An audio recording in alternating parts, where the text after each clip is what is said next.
Hello, boys and girls. How was your day? Did some light running around. Felt good about it. It was a beautiful day. Felt good about it. Was gonna go to the beach, do our first remote. Called my nephew, set all that stuff up. Passed out. Totally slept through it. But here we are, right on time. Exactly. That's two. That's two. That's man. We got to go with these clocks. This one says I'm late by a minute. It is what it is, man. Sometimes you get the come on, man. What's the point of cleaning screens with dirty clean screen rags with little nodules? I mean, ugh, this is my Beats pill sock, I guess you want to call it.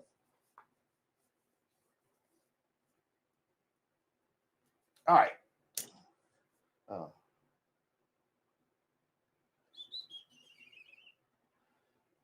should we plug this in? It's 96%. Sometimes it's good to just let your battery drain. Remember, it's the Sunday show. We take as long as we want. Fresh out the shower with a Shorin skull. I need a little lotion, but I'm still semi moist from the shower. I barely made it in here. Uh, I feel good. It's a good day. I had this thought, and I won't share that with you. That's weird. That requires a little working out.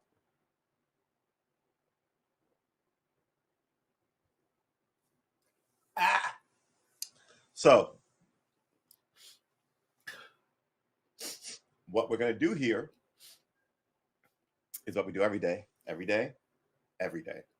We're gonna learn to play the guitar. We're gonna probably talk a little light social stuff, like politics. We did that in the AM show, and I think it went well. So I sort of been reflecting on it all day. I don't think I was out of pocket, but I don't know how people take arguments. Right? Some people may internalize it. Some people may just have not thought about it.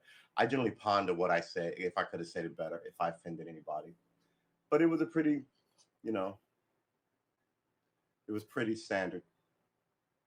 I read an article today. It asked, "Where's all these white liberals?" Right, and it was talking about how they're trying to restrict voting rights, and everybody's sort of quiet. Right. Um, I'll show you what I mean. Where's my phone? And this is my thing, right? This is why I'm very critical of like liberal whites, right? There, it's a one-way street. You want me to do this stuff, but when I go, hey, we need this, people sort of get quiet. People hedge their bets. Of course, people say they're going to do stuff and push bills that have no chance of passing, so they can say, "Look, well, I tried," right? But we're not getting anything. We're not getting anything, and now people.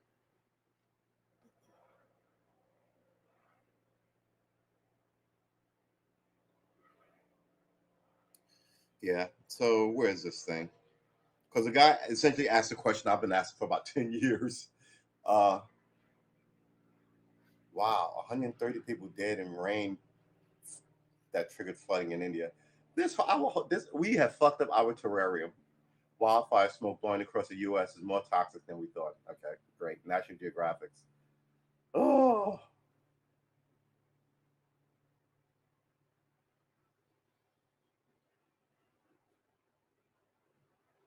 monsoon rains could bust exceptional drought across the Southwest.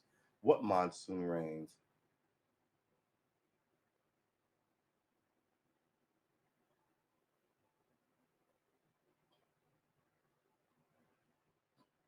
I haven't watched any of the Olympics. It's like the first time I haven't done that. I haven't watched Netflix. I haven't watched Amazon. I've sort of totally removed myself from from some of the mainstream, most popular shit, just because I'm like something is wrong, right? I don't know, man. A person.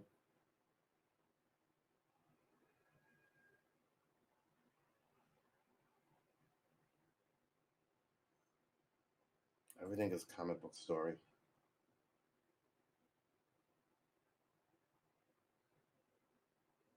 Morgan Welling addresses playful use of racial slur, revealing he went to rehab.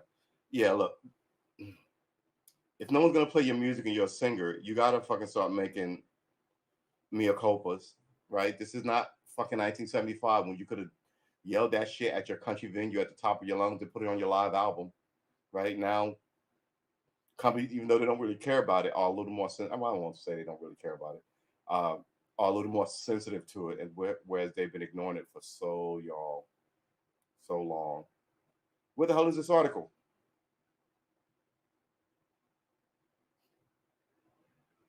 Oh my god!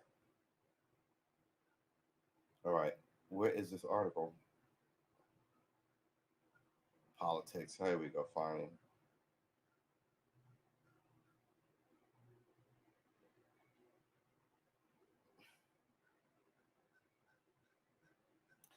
where is this article?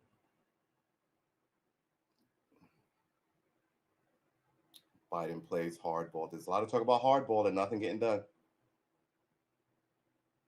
Inside the quest to distribute billions in rental assistance before evacuation moratorium expires. This is what happens when you give money to private companies. They sit on it because they earn money, they earn interest on it. I know that much. So the more they and what's the interest on $1 billion fucking dollars? It's got to be a couple of. It's got to be tens of millions of dollars a day. Yeah, and why wouldn't you do it? Nobody's gonna fucking hold you accountable for anything. Where is this article?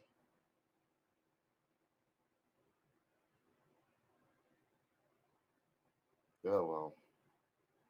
I should start saving these articles. I read them so fast and I get rid of them. I could probably look it up online. Women hospitalized for a month with COVID. Nearly 1 million medical. 1 minute in hospital for a month with COVID has nearly 1 million in medical bills. We talked about that on the show this morning. I mean, but you never argue with the shit that you agree with. So yeah, you can't agree with all this stuff, and then I don't know. People are younger, so maybe they have faith. Could be that. Where's this article? All right, hold on. I gotta find this article online because I know I didn't read it in my sleep. Da-da-da-da-da. What was it? Do you even remember the title? Where are the white liberals? Right? Wasn't that the title?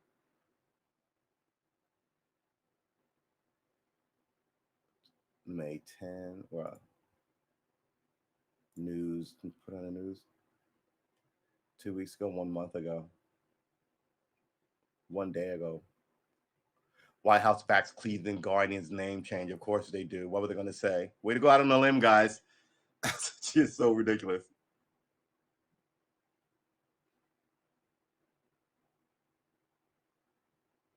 Eric Adams winning high crime areas prove liberals are out of touch. The fucking New York Post is a fucking rag. I wouldn't wipe my ass with it. Where are the white liberals on?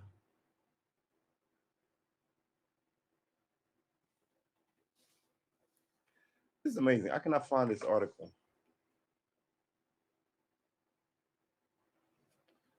2 weeks ago. Was it? Could it have been 2 weeks ago?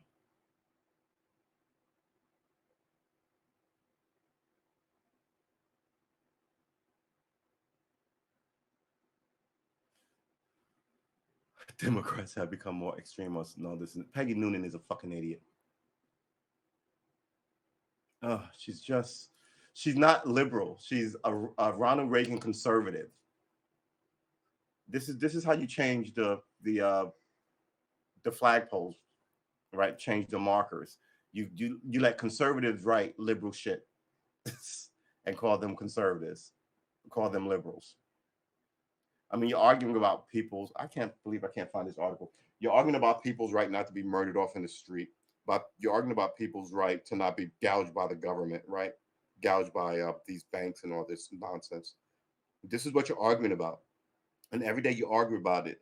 The same people who make all this dough off of the chaos and mayhem keep making dough off the chaos and mayhem, and then give you some of that dough in political contributions that buy 1,000 of your fucking book, right?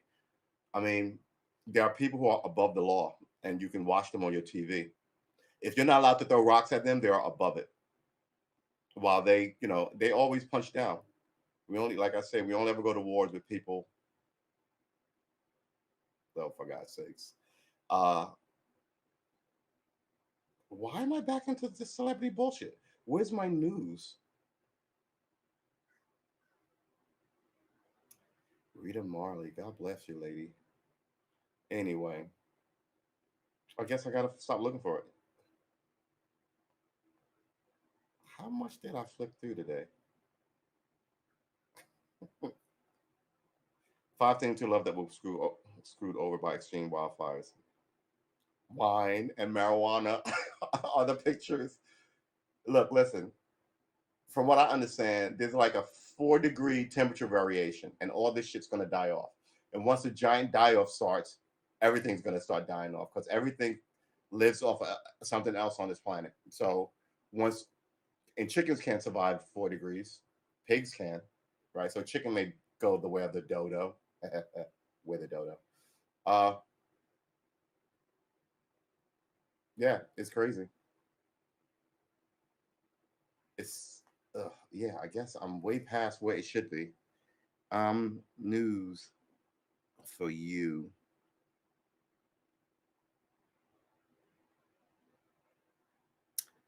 Uh this makes me the guy who spent the 30 million on Trump's wall would like to get paid.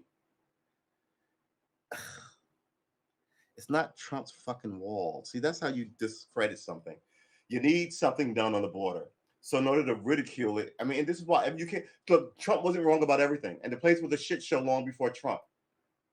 Right? I don't have a lot to defend Hillary Clinton on, but I can defend Trump on at least 5 things.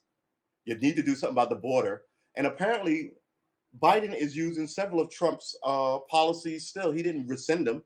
So all these things is just kind of like we want you to hate somebody so our guy can get in and we can rule. And like I said, Americans are happy to fucking war with each other. It's like everybody wants to be part of a fucking mob. Like the mob won't come for you one day. I want the problem fixed. Fix the fucking problem. I'm not going to fix the fucking problem. I'm going to make a fucking mint off the problem, and I'm going to blame you. I'm going to keep the conversation about the problem going on forever. So yeah, climate change is one of those things. So the oil companies can do further what they did for the last 50 years. And I'll tell you, cigarette companies should be out of business for the way they lied to people through the 50s, 60s, 70s, and 80s. They should be out of business. Tis what it is, man. But that's the thing. If you drink that Kool-Aid, don't come at me because I'm not drinking. And drinking the Kool-Aid is a phrase from Jonestown, where the people who didn't drink the Kool-Aid were shot and some escaped into the woods. Right? I'm the guy who's sitting here going, why are we getting on a plane to a foreign island? No, we're not. I'm so far ahead of you. I don't need to get to the realization that something's bad while I'm on the island with the gunman and the bullshit preacher. I'm sitting here listening to everything you say, going, yeah, oh, that's yeah, wait, what? Wait, what? What? No, no, no, no, go back, go back, go back, go back. And you just keep and everybody, come on, people, let's get on this boat. Yeah, like, people are ridiculous. People are really silly, and then all hell breaks loose because you have the right to do something, and then you need people to come and get you.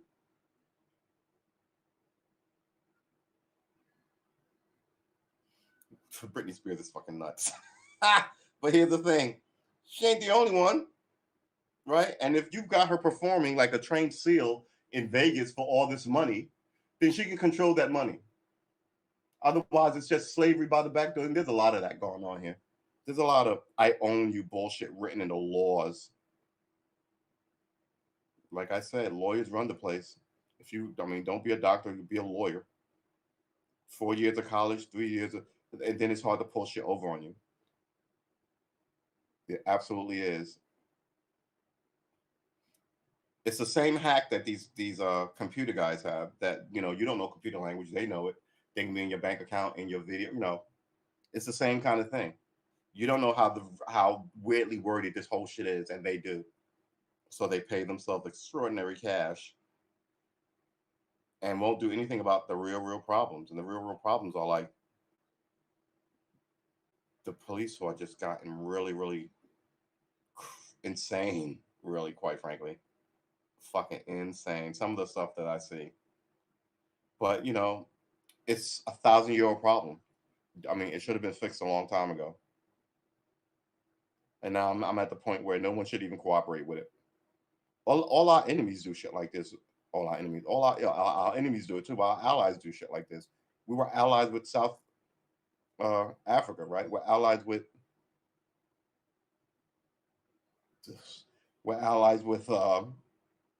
Israel and what they do over there. We're allies with the Saudis who fuck with their own people.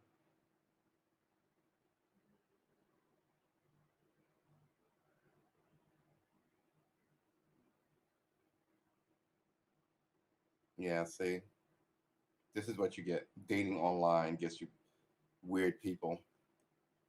So you dated her, she called the cops, and then they arrested you.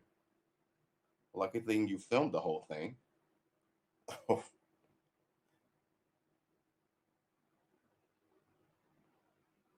Here's the problem with the gun violence thing. Seriously, just a side note. Uh, in America, you're allowed to have a gun. What no one does is make sure people are fucking responsible, right? They have less responsibility than you do driving your car, right? The judge will go, "You're not allowed to have any. You're not allowed to have a driver's license. You're banned from having a driver's license." It's happened. Why can't people be banned from having guns?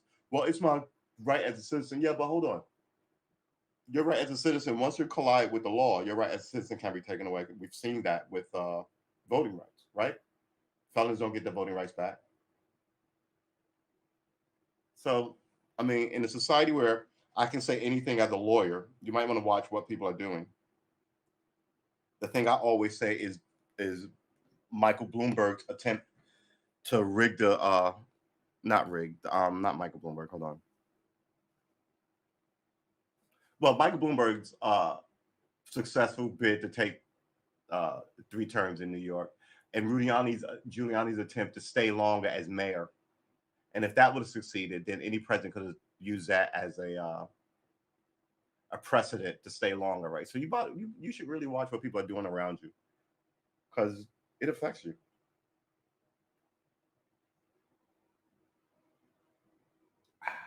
Ginger ale, baby. I can't believe I'm obsessed with finding this thing, but it asks a really good question. You know, where are you guys essentially? I'm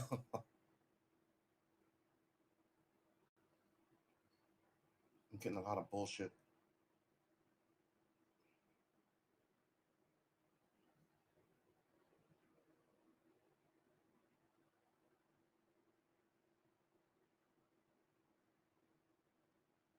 Speaker Pelosi's 10 years destroying the House of Representatives. Everybody just wants you to war with somebody. And that's what it is. Everybody's warring with somebody about something. And it's all, they're still selling you stuff through emotion, but it's all anger and hate. And that shit boils over.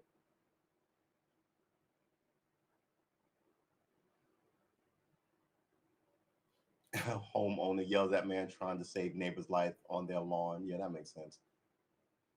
Ugh.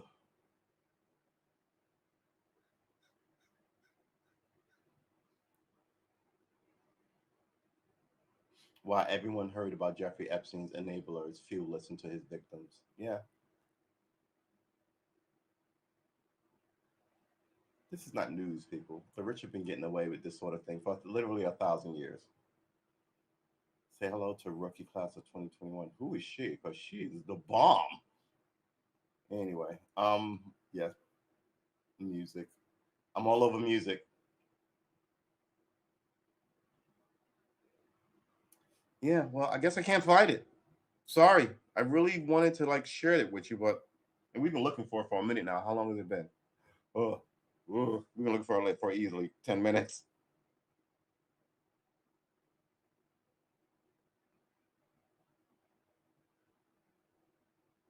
Yeah, governors, everybody.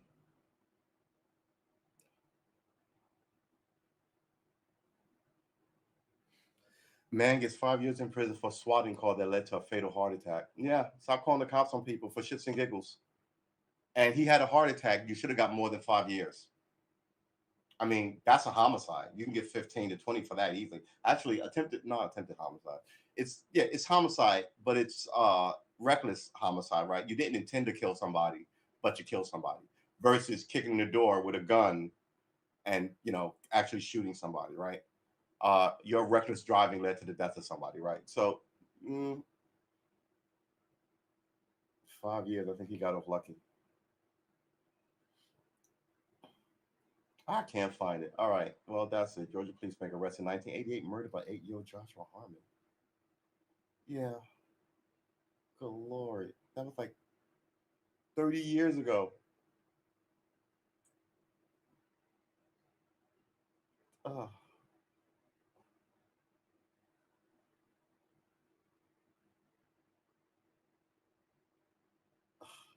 wow. People are ridiculous. Olympics, Olympics, Olympics, Olympics.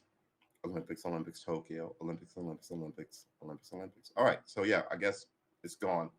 Um, it is what it is. All right, let's get started. Uh let's put this here.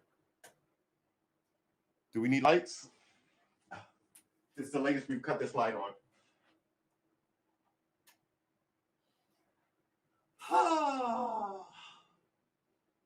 I've got incense burning. All the windows are open. There's a negligible breeze, but I got the fan on. But there too, man, we had all the windows open. The breeze, there was like a 50-mile-an-hour breeze, and it was awesome. These are those really nice in the summer days. What do they call it? Indian. Well, Indian summer is like late September. Is it still good to call it Indian summer? All right. I don't think Indian summer is a slur. Indian summer. Indian summer is a period of unseasonably warm, dry weather that sometimes occurs in autumn, right? So September, in temperate regions of the northern hemisphere during September to November. In an article, U.S. National Weather Service website, weather historian William R. Diedler writes writes that Indian summers can be defined as any spell of warm, quiet, hazy weather that may occur in October or November. Several references describe a true Indian summer as not occurring until the first frost, really, or more, especially the first killing frost. Yeah. Etymology and usage. The late 19th century Boston lexicographer Albert Matthews made an exhaustive search of early American literature in attempts to discover who coined the expression. The earliest reference he found dated from 1851. Okay, it's 170 years ago. He also found the phrase in a letter written in England in 1778, but discounted that as a coincidental use of the phrase. Later researchers, okay, coincidental use of the phrase. Later researchers showed that the earliest known reference to Indian summer in its current sense in an essay written in the United States circa 1778, same year, by John Hector St. John de Crevecoeur, by J. Hector St. John de Crevecoeur, right? Crevecoeur.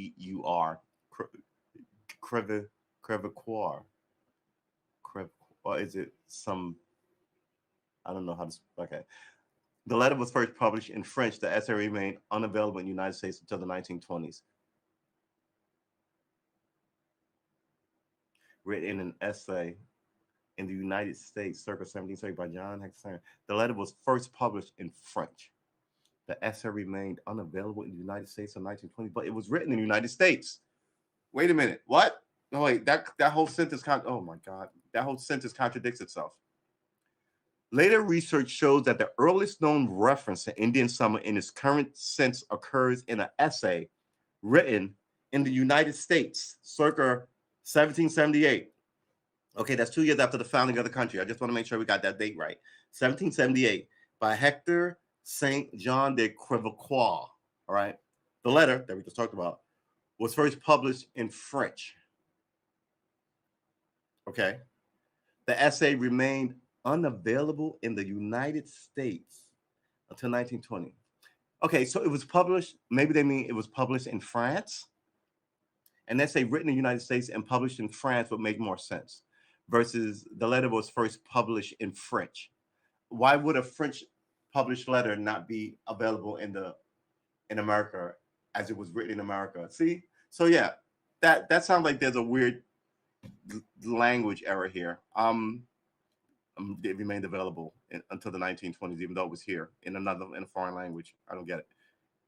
Uh, what is this? Beneath the Second Sun: A Cultural History of Indian Summer, New Hampshire, page 14 to 15. Okay, that's the biblical. Uh, Although the exact origin of the terms are uncertain, also, why don't you say that in the first paragraph? It was perhaps so called because it was the first noted in region inhabited by Native Americans, or because the natives first described it to the Europeans, or it had been based on the warm and hazy condition in autumn when Native Americans hunted.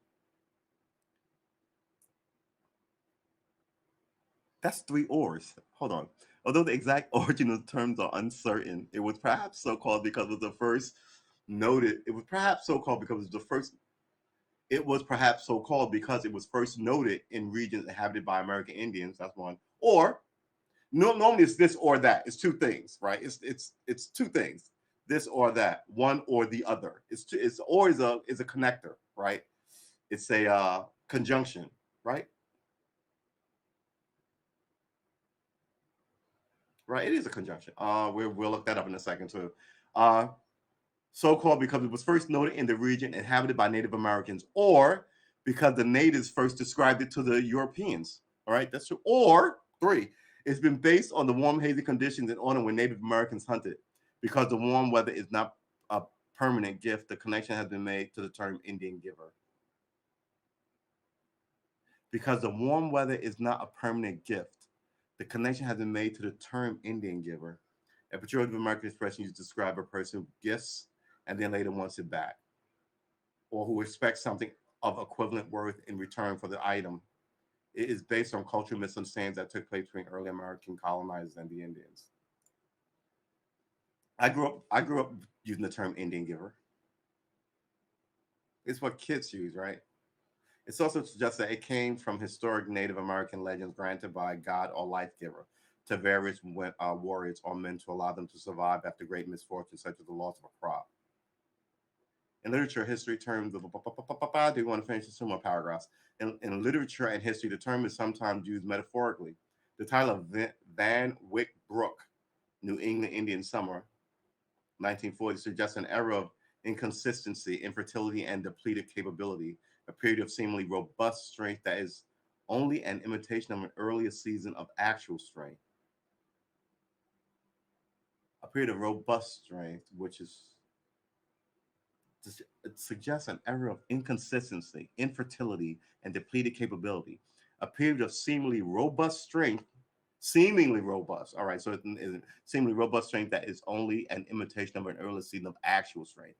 1886 novel Indian Summer was used the term to mean a time when one may recover some happiness of youth. Oh, that's nice, right? That's what happened with Marvin Gaye. He wrote Sexual Healing because I think he was like 50, and then he fell in love with this like 20-year-old, and everybody was like, dude, he came to life again. It was ridiculous. And then he had like this second awakening with his music. Uh, hey, make of it, love is love, right? Make of it what you will. Uh, I'm against May December romances, but every now and then one of them you kind of go, good on you, right? Uh, but most of these May December romances, or people can like cart these people around like trophies, and the trophies get paid well for it. Would you determine time when one may recover some happiness of youth? The main character, guilty as a young man, leads a solitary life until he rediscovers romance in his middle age.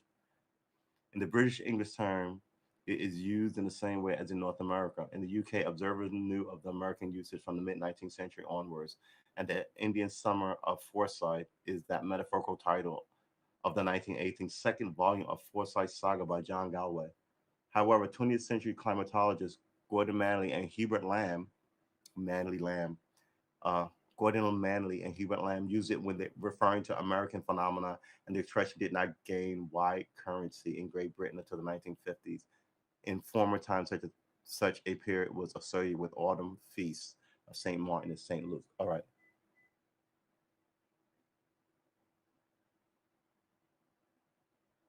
Okay.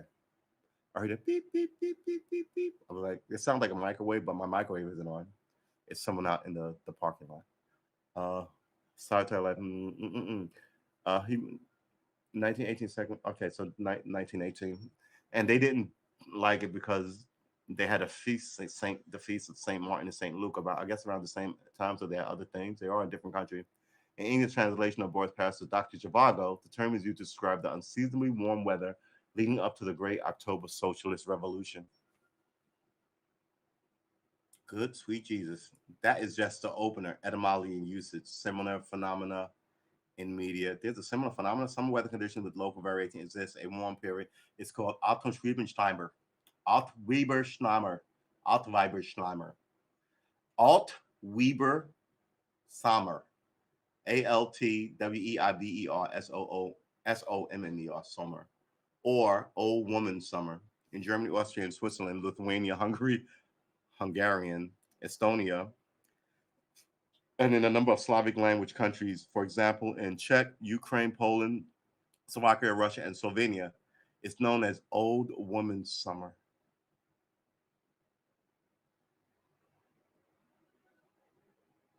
A warm period in autumn.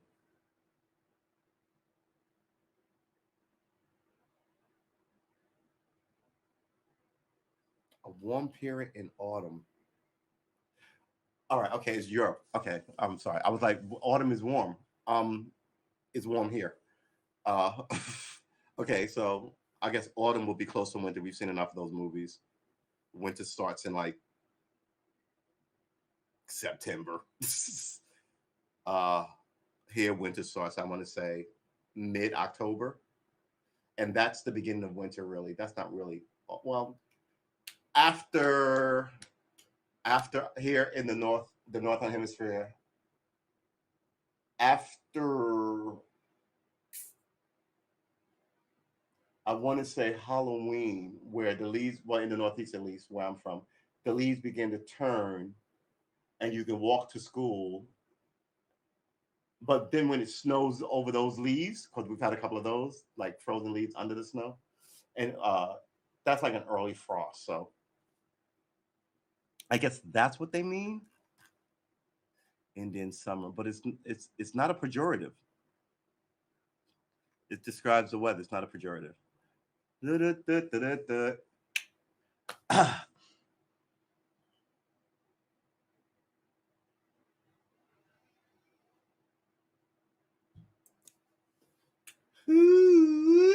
So what are we doing? We might actually roll some soldiers because I'm out of soldiers, and we still haven't done this. We were so primed to do this, man. This channel is going to grow on you. You guys are going to be really proud that you were in early. Uh, but it is what it is, isn't it? And I will hope that when you sit down on these weekends, you dress comfortably, right? Don't no suit and ties here. Get your yoga pants out. Get your parachute pants out. Parachute pants are awesome, by the way. Stop hating on them because they come in a lot of colors. Get the ones that are just one color, but they give you a lot of room to like just kind of like be functional. What did I get up for? I got up to fill this again. I'll be right back. All right, here we go.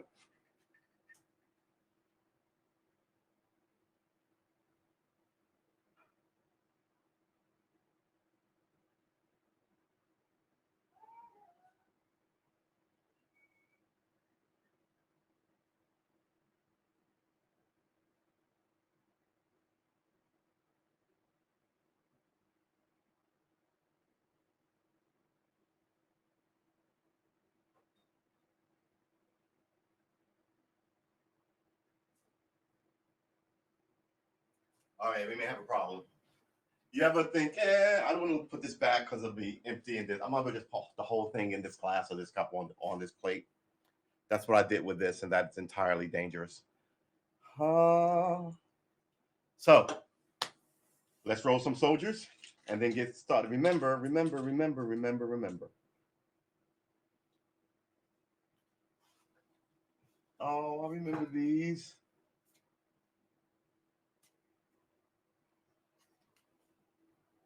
Back when there were movie theaters and you could go with your friends. Aw. Remember that? You sit in a room full of strangers you didn't know in the dark. Ooh, really, Grandpa? Yeah, in the dark with people you didn't know. Then what would happen? Then the lights would go out. Oh no! Yeah. Ooh, and then it would flicker on, and then on the wall they'd show you images moving. Ooh, yeah. It was sort of like having a giant TV in a room full of strangers. In the before time, what was the last movie I saw? I don't even remember the last movie I saw, but I think my movie life is over.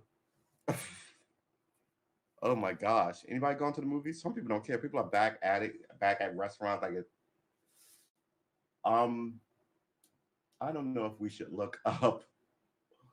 All right, let's open up a private browsing window. Let's take this one over here. Shrink.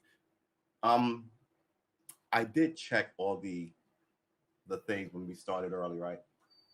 Excuse me. Excuse me.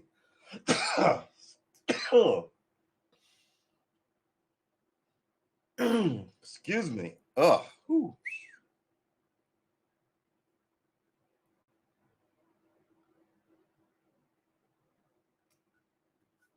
Whiskey a go go. Okay, that's gonna be a problem. We're gonna nurse that for a while.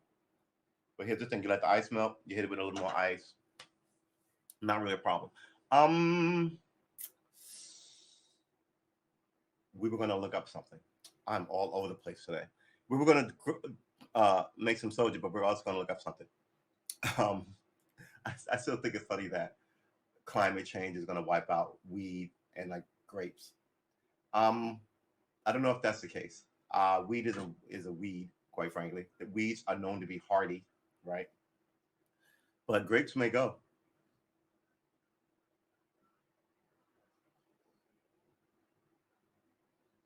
But if it's here's the thing: if it's too hot in California and it's too cold somewhere else, it evens out. So then what? People will just migrate to those places where the snow is now gone and the temperature is nicer. That's what's going to happen, right? Um, I guess we're not looking up anything. We could play Indian Summer. This isn't Indian Summer. This is summer. Summer. This is the middle of summer. This is July 24th. Um, hmm, I cut myself shaving with a clipper, which is the first for me. All right. Am I looking ashy? It's beginning to happen. Yeah, look at that. That's what happens when you don't put on lotion.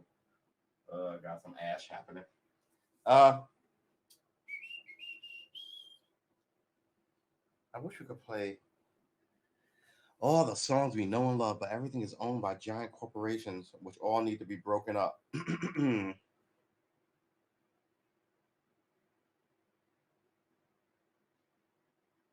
Surge of COVID Delta variant poses new political threat to Biden and his agenda, the Washington Post.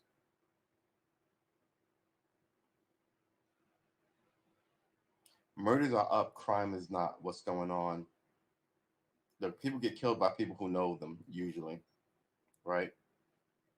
So maybe people aren't killing strangers anymore so much as they're killing their husbands, their girlfriends, their wives, their family members, or brothers.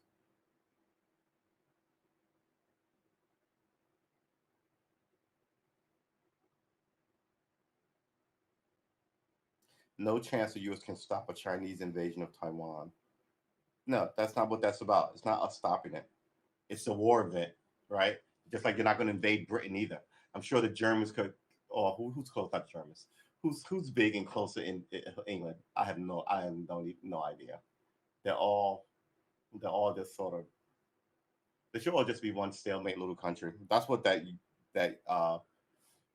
Brexit thing was, not Brexit, but like the idea that you were essentially your own country, but in name only, and you were really a citizen of Europe,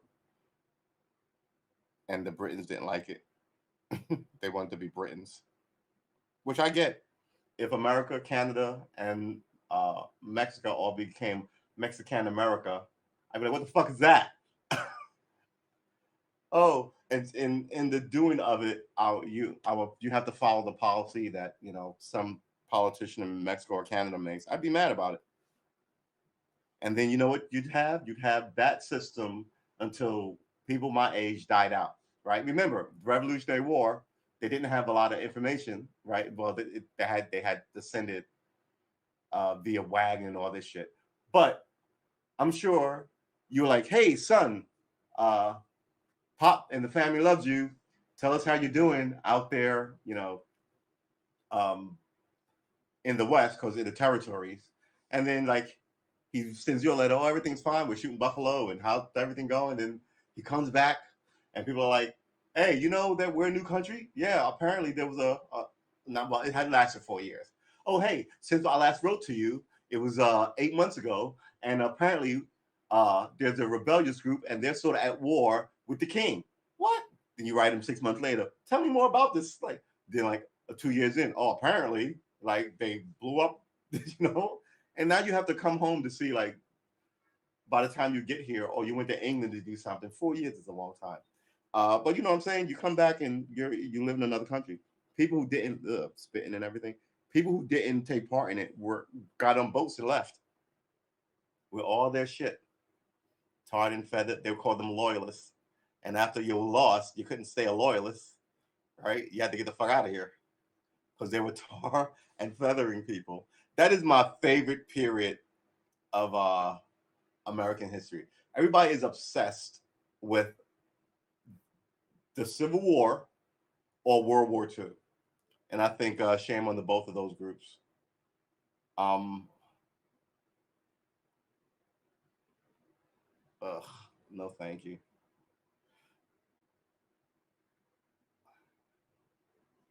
How come all these the music celebrities are all like under 25?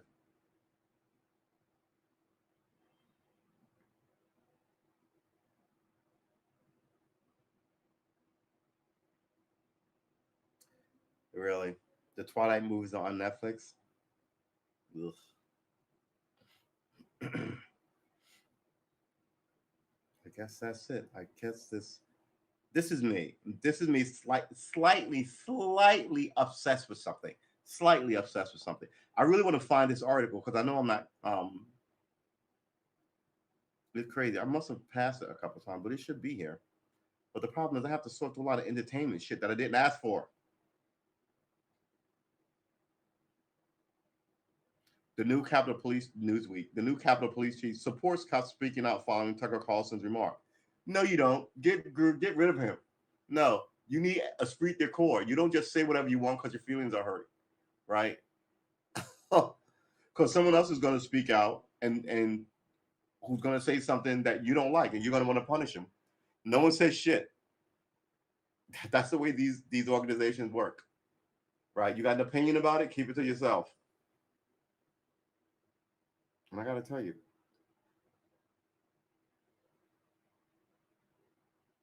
it's so ridiculous. MacBook Air, 13-inch mini. Look, man, why can't I get a laptop with a fucking big screen? Why are they all tiny? I had to buy the big thing just so it looked like a piece of paper I could write and draw on it or type on it or whatever. Versus even my phone is large, right? But I realized I can't walk around with this. I can walk around with this. So I'm now beginning to understand the small one, but even the small one I couldn't put in my pocket, right? Mask mandates are back on the table. So yeah, you got it wrong all last year. Oh my God, we got in so much trouble. Look, I am fully in on some shit that I said. I've been doing podcasts for about, I want to say, 3 years now. Um, this is my first real run at my own learning the guitar, uh, which is not my wheelhouse. My wheelhouse is politics, social justice, law and order. Those are my wheelhouses. As a former cop, uh, as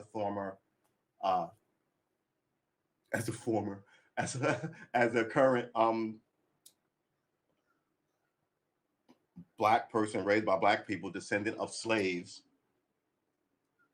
I want fairness. I don't want a handout. I want fucking fairness. Black people build shit all the time and it gets stolen from them. I want you to stop it. Stop acting like it's only one thing. The cops treating me badly. No. Stop acting like, we want a handout because he treated us badly. No. Look, I told my sister this. The civil rights movement, someone moved the bar on it. It wasn't about when we want to hang out with you, we want to work in, why don't you promote us in the no, it was like leave us alone. We would do our own thing, stop coming around here killing people and stealing from us. They're lynching us, protect us. That was the civil rights movement. It had nothing to do with wanting to marry white people, wanting to work with white people. It had nothing to do with any of that. Any of that. And now it's all about how dare you not let me, hang out with you. It seems like. Look, what are you talking about? Like, it's what it is we don't want the cops to pull us over and treat us badly. Fix that. We don't want to get robbed by these shifty banks. Fix that. When we build stuff, we don't want it stolen from us by these shifty fucking lawyers. Like I said, all black music are owned by uh up until about, I want to say, the 90s. Now some of these rappers are beginning to own their own thing. They'll own masters and all this. But up until then, it was weirdly worded contracts. And Barry Gordy owns none of the stuff he built in the 60s because of weirdly worded bullshit in contracts. And his lawyer signed off on it. So what are you telling me? What are you telling me? What are you telling me? Give it all back. Fucking nonsense. You're insincere. I'm tired of you. You're insincere. And you expect me to be stupid to buy into it. So no, I'm not doing that. I'm going to learn to play guitar here. And if you come at me with politics, I will eat your fucking lunch on camera because I know a lot. And we have a laptop here, not a laptop, a desktop here, and we can look up goofy stuff. Guns that killed the Wild West outlaw Billy the Kid goes to auction. We just love this sicko shit.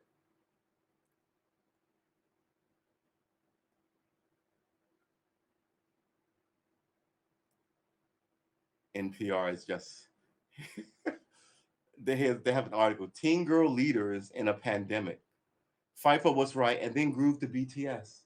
What what teen girl leaders do you know that you're voting for? Who you listen to regularly?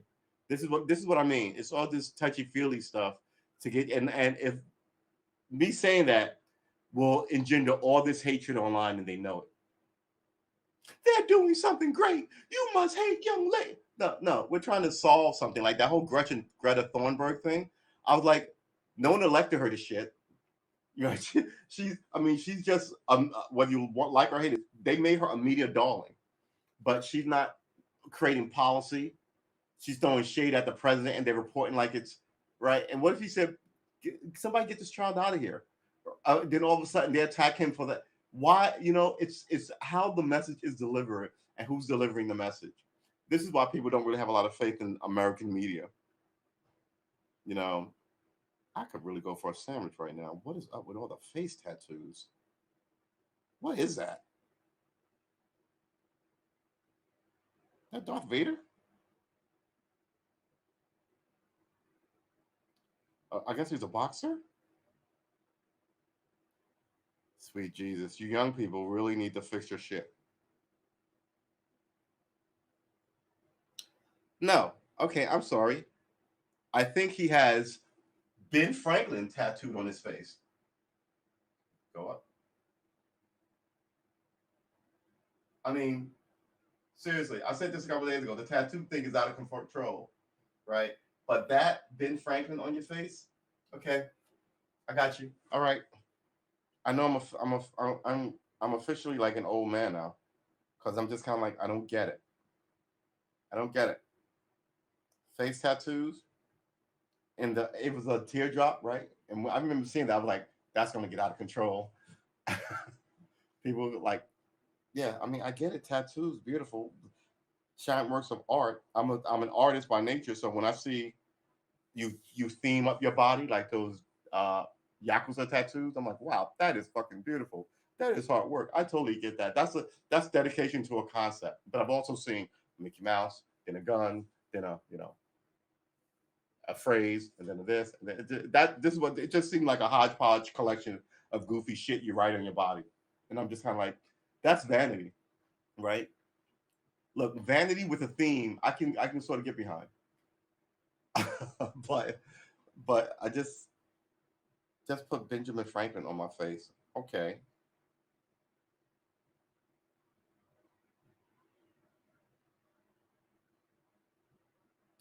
I wish I don't even know what the name of the article. I mean, the not the name, the organization who wrote the article.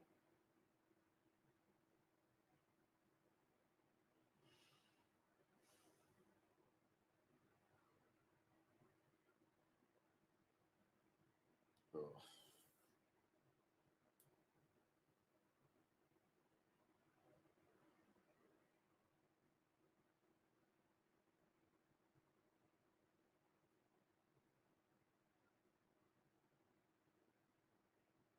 Ugh.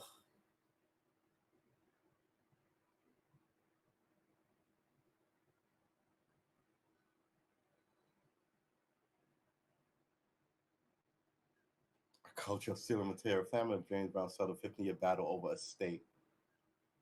I remember when James Brown died, there was a picture of his widow and their son sitting outside because as soon as he died, the family threw them out on the fucking street. I was like, this is what you this is like what man. I wonder if I can find that picture. It is a thing, boy.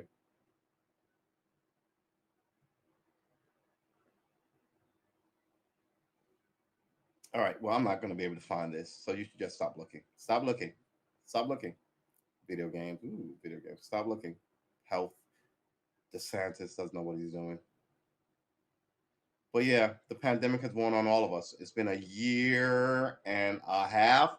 March, April, May, June, July. Okay, a year and 4 months. But you said to be going by next summer. That's what you said. That's what you said. You said that. I, on a podcast, said this shit's going to be around from 3 to 5 years. So please prepare yourselves, people. And if I'm wrong, I'm grateful to be wrong. But a lot of this bullshit have not been wrong yet. That therein lies part of my arrogance. Because I was saying this shit on Facebook for 10 years before I left Facebook. Then I've been saying it on podcasts easily for the last 5 years. So that I feel like there's a nice chunk of me out in the world being ahead of the problem.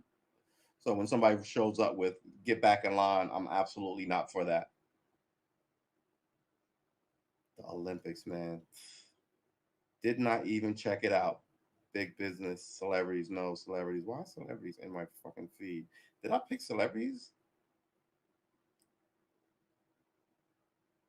Eight amazing this. I mean, I have tech here, obviously, Fox News Blast and SA. So why is it not in my politics? I look for politics and news. Why this should be in politics because it's calling out people who don't do their fair share. The federal courts, the opium battle. Is it unsolvable? The opioid epidemic isn't unsolvable. How'd you solve the crack epidemic? You threw everybody in fucking prison. Why don't you do that? Don't even get me started. Billions in renters assistance, climate, 100 days before a landmark climate change. Yeah, you're going to fix it in 100 days. Luckily, we're in the land of guns, so I'm sure that's going to work out fine.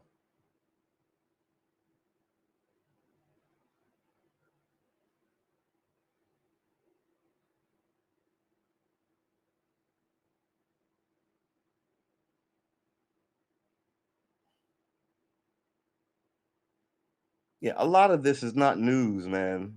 It's just quirky, interesting shit, but it's not really news. Unvaccinated nursing instructor in Missouri hospitalized with COVID-19. They urge everyone to get the vaccine. I don't need to hear from you. You're stupid.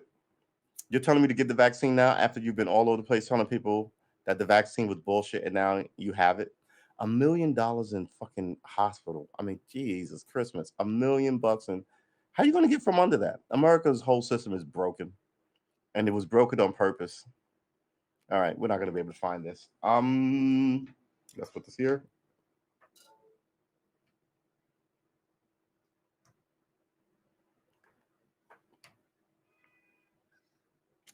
Gotta tell you, sometimes I get it directly on, and I can't believe it.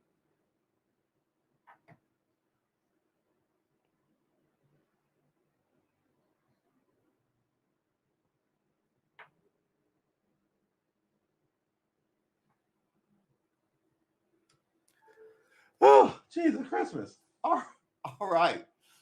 Let's kick this thing off. I got a freshly shorn melon. I got a pretty neat shave. I'm covered in obsession. Let's check to make sure that we are streaming to all parties because I just saw a glitch happen. Not a glitch. What's the word I'm looking for? Not there.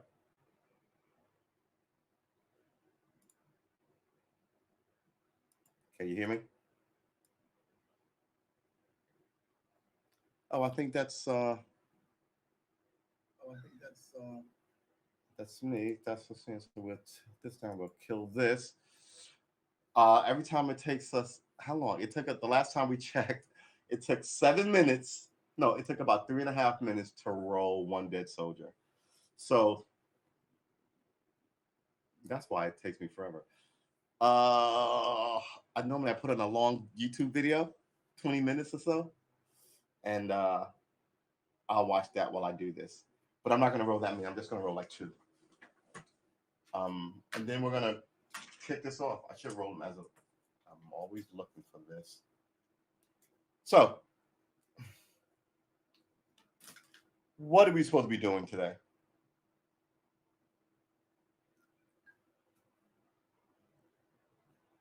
Ooh.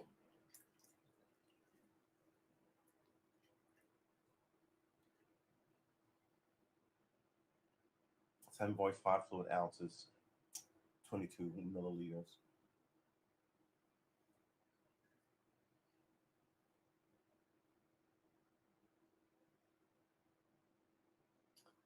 There's 1% sodium in this thing, really?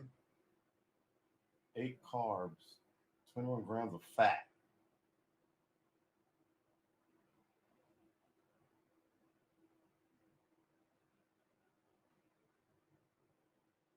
Grams of sugar, 21 grams of sugars, 42% protein,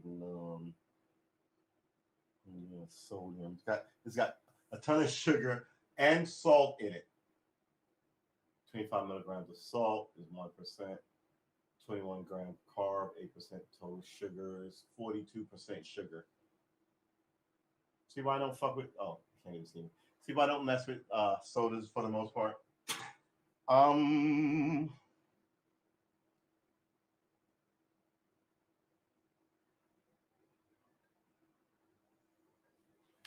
gonna get up regular water to combat all this madness.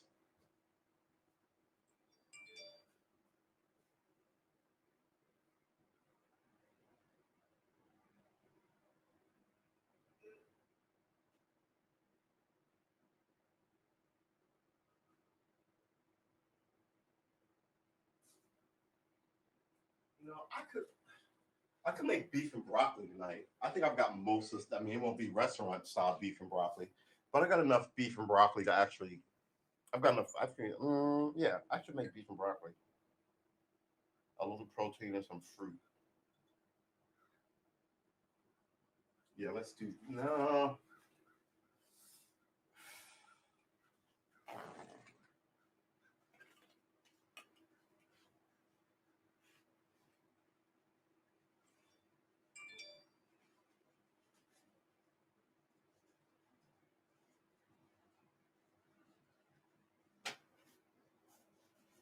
All right. Let's let's light this candle. Let's kick this pig. What can we? I wish I could play something in the background that was in the public domain about a guy. Excuse me, about a guy playing the guitar. All right, public domain.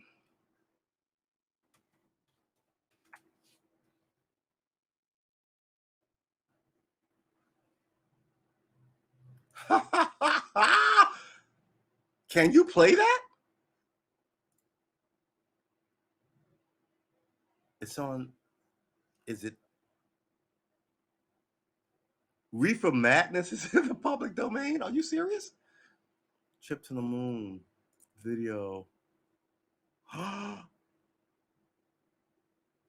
fuck yeah! We're playing this.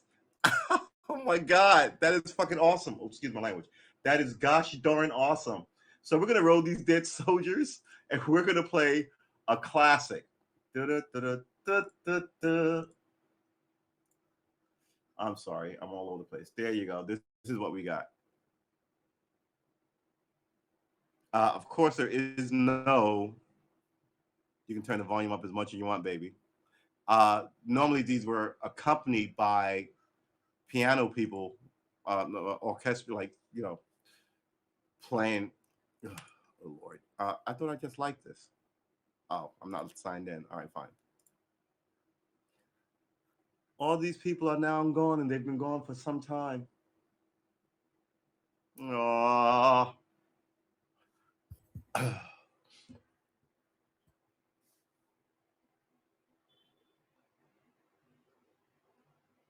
It's good stuff, but you know what? We can't watch this because there isn't. Let me stop this. All this K-pop stuff. Let me just say one thing about K-pop. We Americans are outsourcing pop music. Do I have this right?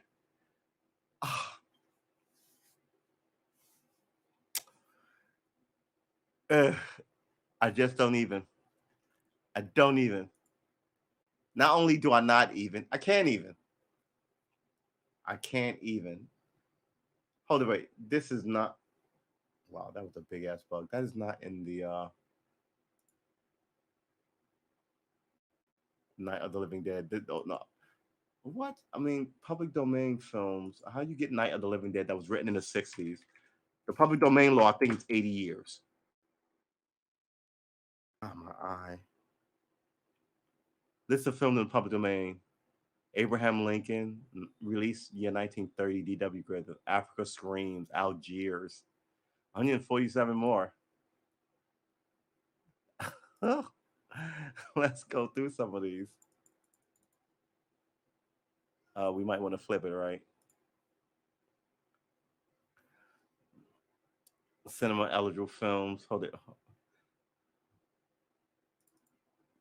Most films are subject to copyright, but those listed here are believed to be in the public domain in the United States. This means that no government, organization, or individual owns any copyright over the work. As such, it's common property. This list is not comprehensive. The vast majority of public domain films are not included here for various reasons. That would be a ton of films. Films in this list may incorporate elements from other works that are still under copyright, even though a film itself is out of copyright.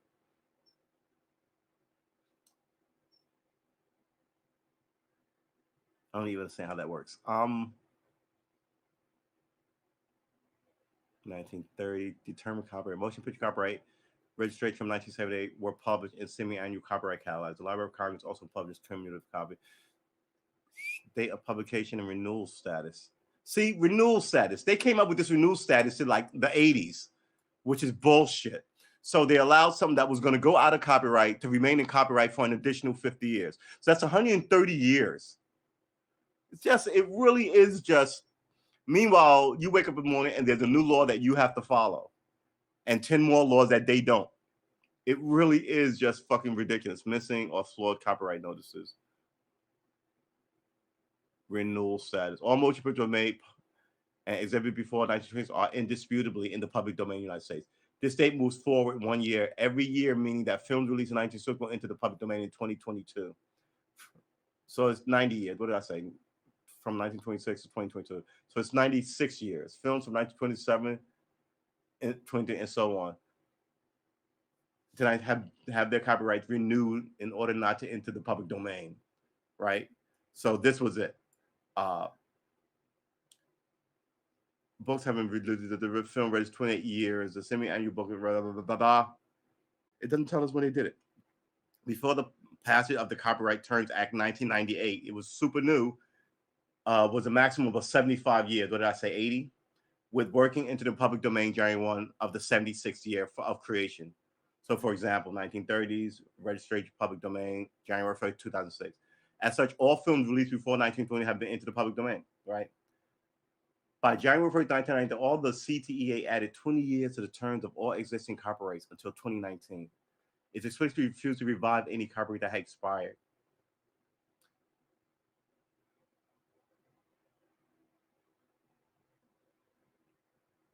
That's confusing. So they essentially added. I thought it was 80 years. I think they added 20. What is this? 25 years. See, although the CTE added 20 years to the term of all existing copyrights until 2019. All right. The whole point is that they're just going to keep bleeding you for everything. Because now all the stuff that they didn't think was worth any money, right? People are playing for free on like their streaming apps, and they're like, I should be able to get half a nickel for that. Why don't I own it anymore?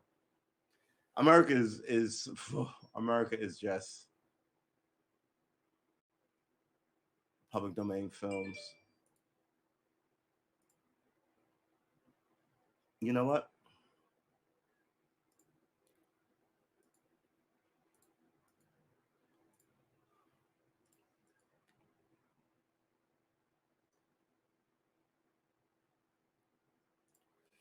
McClintock. Oh my God. Too Late for Tears. Some Nothing Sacred. All these weird movies. Algiers. What is Algiers? 1938. Ooh, is it film noir? What is this about? It's film noir. Get out of here. We're gonna put this back on the screen. What is this? Drama, mystery. Oh, mystery and romance. What is this story about? Charles Boyer, Hedy Lamarr.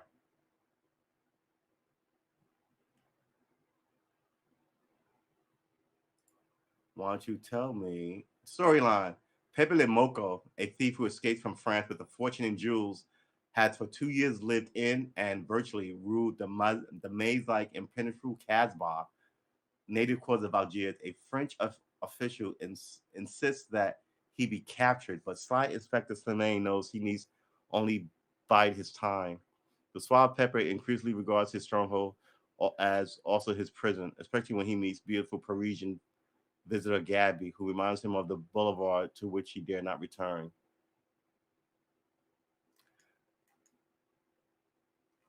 Okay, hold on, wait a minute. This sounds like something I definitely watch, but not. I wonder if this is on YouTube. Copy this, pop that, put this here. Let's see if it's on YouTube. Ugh. Why is that up there? Go to Google address. All right, fine.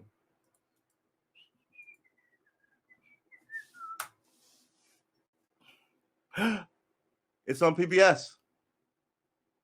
Lakeshore Classic Movies. It's an hour and a half long. We talked about filmmaking, right? Yesterday. And how to write your screenplay. Your screenplay should be about an hour and a half. This is an hour and a half plus 10 minutes. So that's a 100-page screenplay, right? An hour and 30 minutes, an hour 40 minutes is essentially 100 pages of a screenplay. Um, funk that. Let's watch as much of it as we can while we roll these soldiers.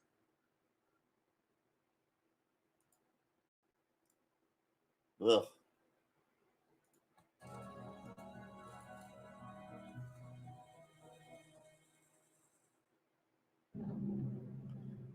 They're so good. Oh,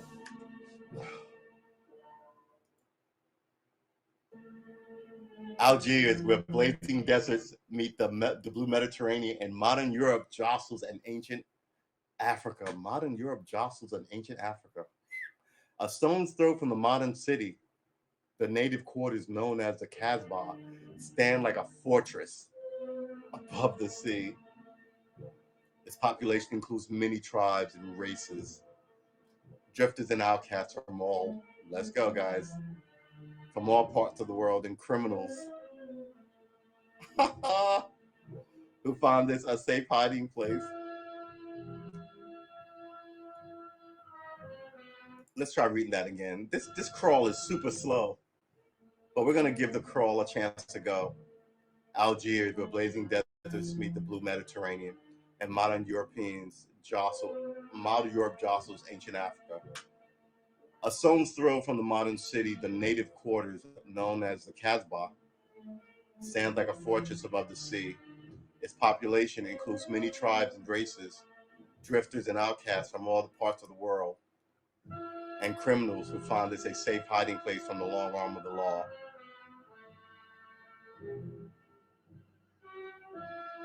Yeah, it takes a while, right? This is super slow. How fast was reading back then? Supreme on these heights rules one man, Pepe Le Moco, long wanted by the French police. I'm not interested in hearing excuses about local conditions. No doubt they're local conditions. There's a criminal who's exploiting. We're gonna roll these soldiers. All right, we're gonna roll these soldiers. I'm gonna talk to you while we're gonna watch a little of this. Back in the day, let's freeze this. Back in the day, even homeless people wore suits. Um, and seriously, come on, look at that hat. Look at that hat. What you gonna say about that hat? What are you gonna say about that hat? Come on, come on. Look at the modern technology. Look at the phone. I love old movies. I'm always looking at shit on people's desks, what people are wearing, the shoes. Even the women's bras are different in the 30s, in the 40s, in the 50s until like the 70s and 80s, where like they don't wear bras anymore. There was a lot of strapping women down to make sure their womandom didn't make the boys crazy, I guess.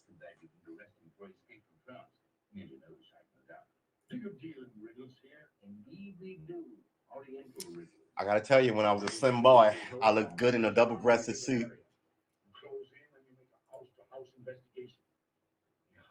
House investigation. You just arrived in Paris, Commissioner. Not familiar with the Casbah. Casbah, what's that? Some kind of nut? Very hard nut to crack. You see, heavy mother lives in the Casbah. All right, let's stop for a second.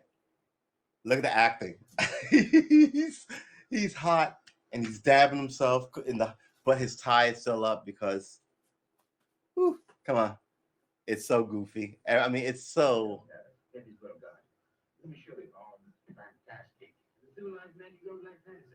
As a police officer, I don't believe it. But here it is.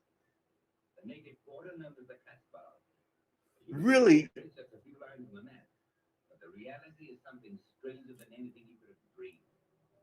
It's only a step from the modern city that Casbah. But when you take that step, you enter another world. A melting pot. Cream eclipse.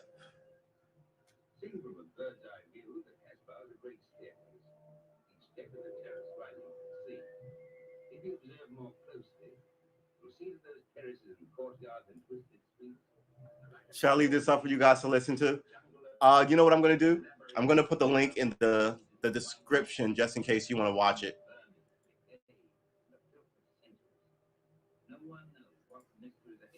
All right, so we're going to drop this clip in all the chats because you can't drop it in one chat. Paste and go.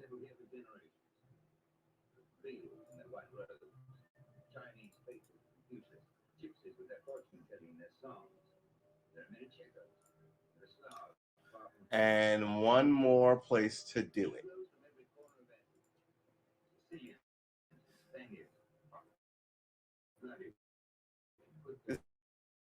It's not, I know. It's not for everybody, baby. We go.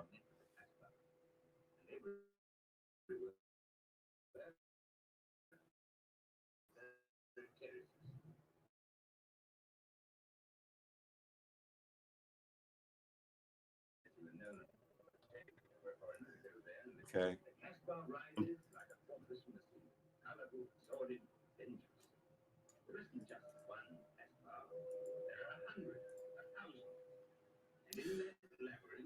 Right. That's the movie.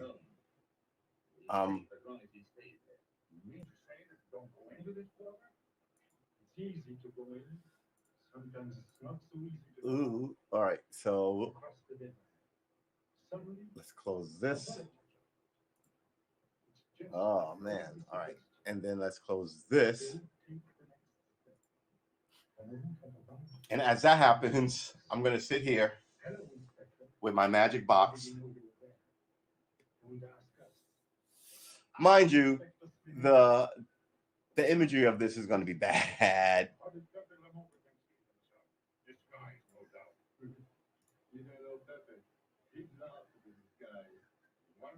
Playback speed. Okay. Why don't we?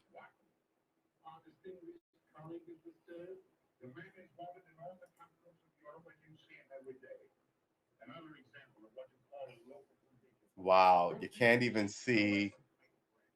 I put on the there it is.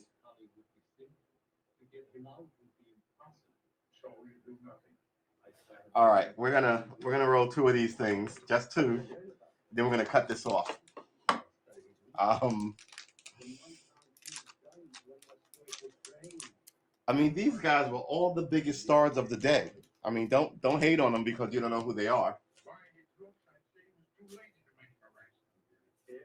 Look at how gruff and look at the acting. This is long before Stella Adler. Anybody know who Stella Adler is?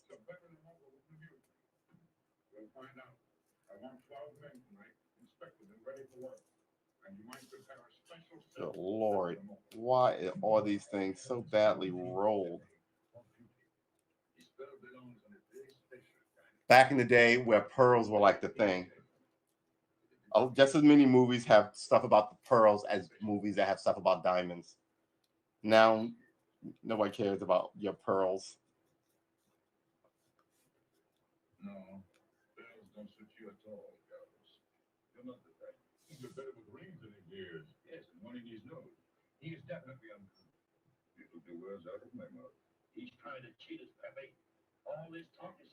What is amazing is I'm wondering.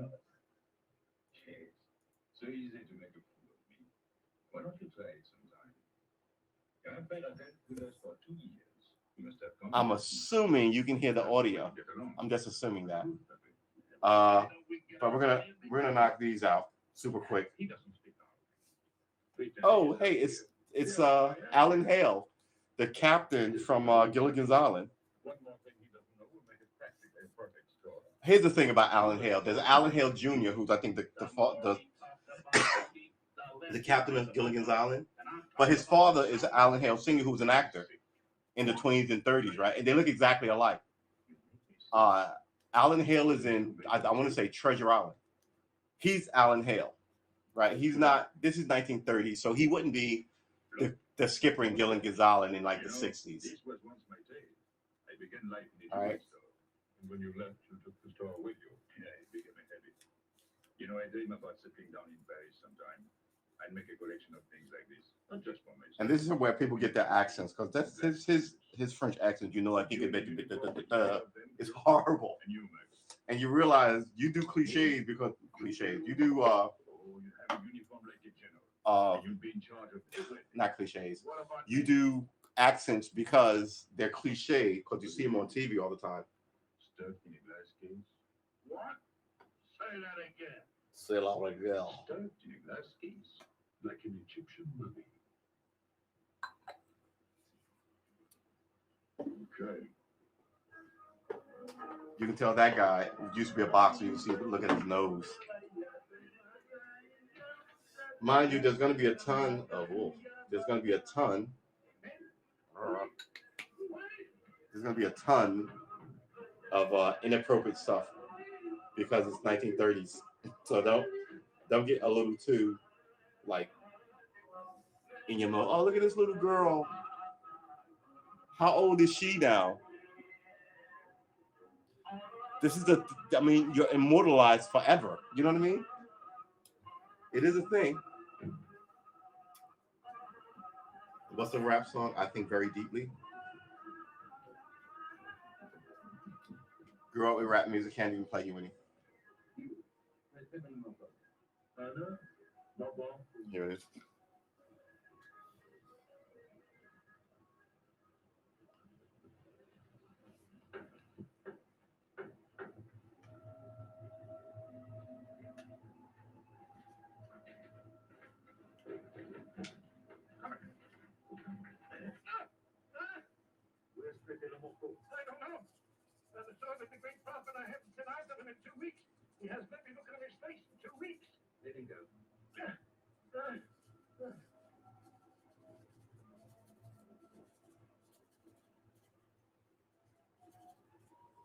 grandparents. Was he? Receivers selling goods. You know where his place is? You know. No honor among thieves, right?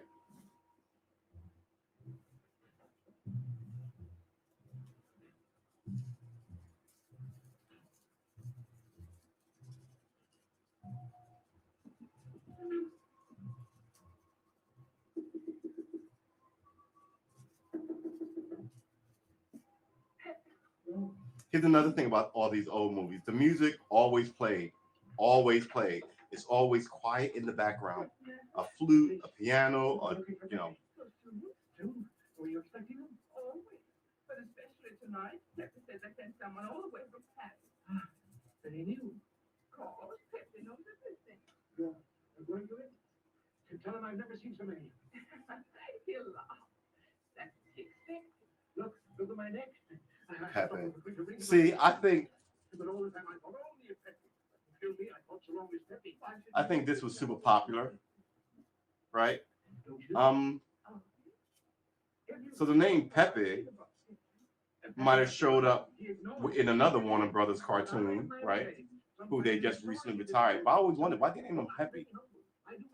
Pepe is, I guess, a nickname in French in Algiers, kind of like Shorty or what would be an American Buddy. You wouldn't name a Buddy. Where there's trouble, look for Regis.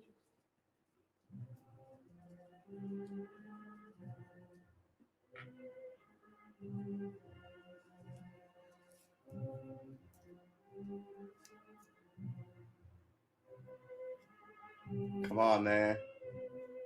Look at this. This is look in the age before color pictures. This is so well shot. So well shot. You men were on the back. All right, we may have to smoke that one because that one's thick like a cute girl. All right, here we go. Here we go. Here we go. Back in the days when no one wore bulletproof vests and you had to shoot first and you shot everybody. Much like today where everybody wears a bulletproof vest and still shoots everybody. There's a lot of bad people.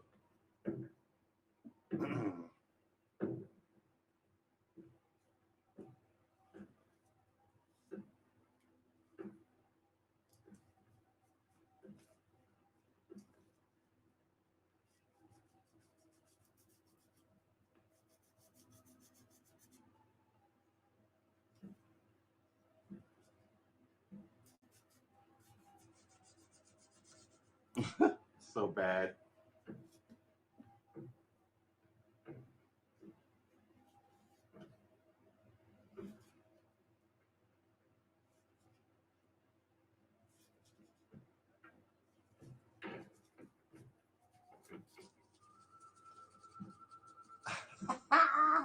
I love a good film noir crime movie.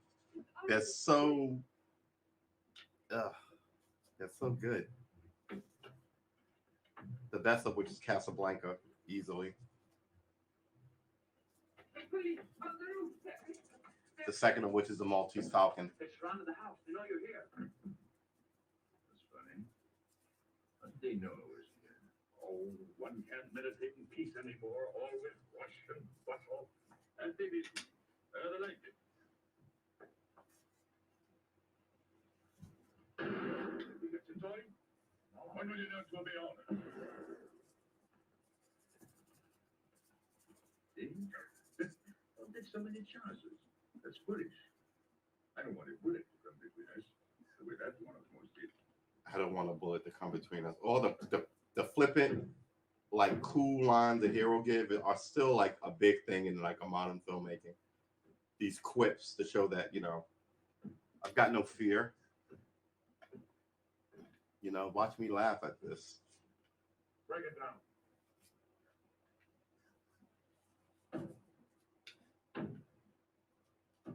Oh, good Lord.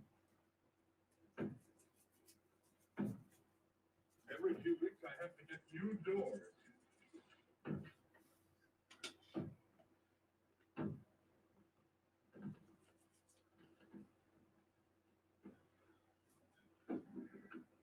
Highness, you you tell anyone where I was? No. You're sure? Try to remember. Why don't you believe me, Pepe? All I want is to please you. I couldn't lie to you. Well, I wanted to please you. I couldn't lie to you. Oh, how loyal the ladies were back then. This is serious. Before Love is not what? serious. What are you gonna call it? Serious if someone told the police. The modern era? I stayed at home until Regis came. Who came? As soon as he told me, I ran to you. What did Regis tell you? About the police. He wants me to warn them. It was nice of him. That's what I thought. Is that all you thought? Was there anything else? Will? That's what I like about you. Never mind. Oh, goofy, silly girl. Lucky thing he's a macho man type, and he knows the foibles of womendom. I love these movies. They're always. I told you they were going to be problematic. I can see like a lot of women going, "What the fuck is this nonsense?" Wait till it gets to like the racial shit. Hold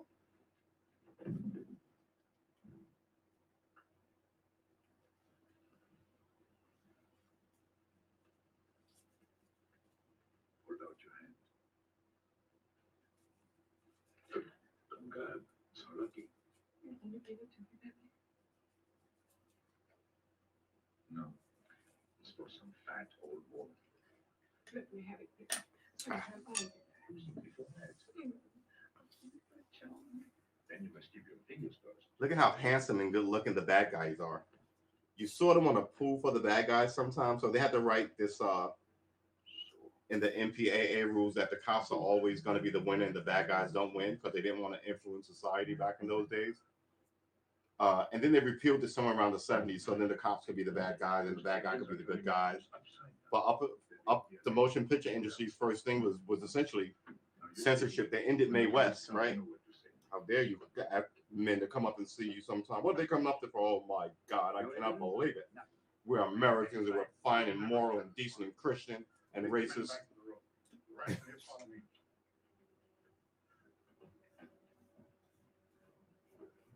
There they go.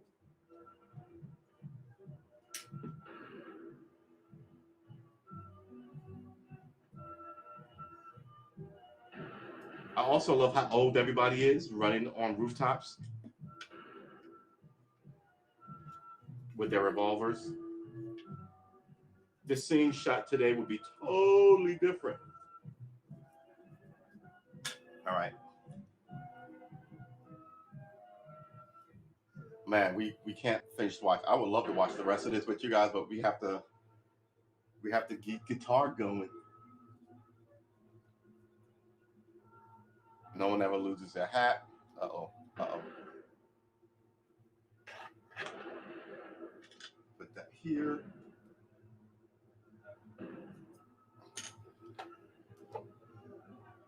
Push that back here. Put this here.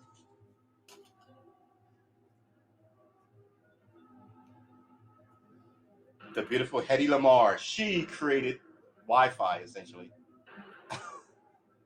So yeah, she was beautiful and smart. She made a revolutionary communication breakthrough, and that we all know about now because it's finally declassified. So do not underestimate these women, men. I had a woman tell me, men never look at what women are doing. And I was like, you're absolutely right. It's a super blind side. If you're a tactical person, you can't ignore what the women are doing. Like they are not a threat to whatever is going on. They could be your biggest aid, ally, boss, or whatever. But once you just go, oh, they're just women. You've already cut their own throat. His heart. A man with such a good heart could get around anyone. That's a matter of taste. So, you know, our daily guitar practice could be this movie.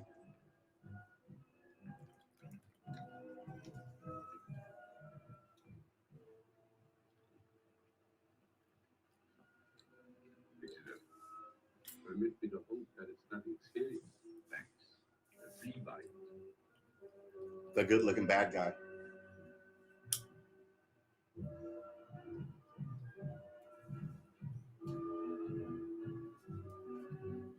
Yeah, cover those jewels that you're wearing in like the worst.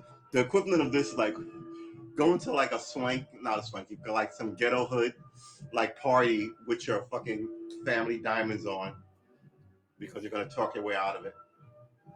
So he looks at her jewelry, he checks out her smile.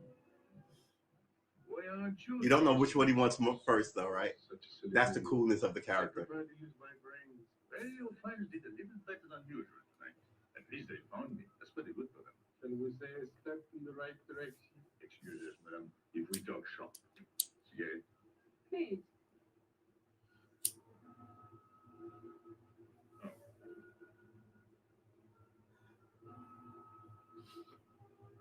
Let me help you.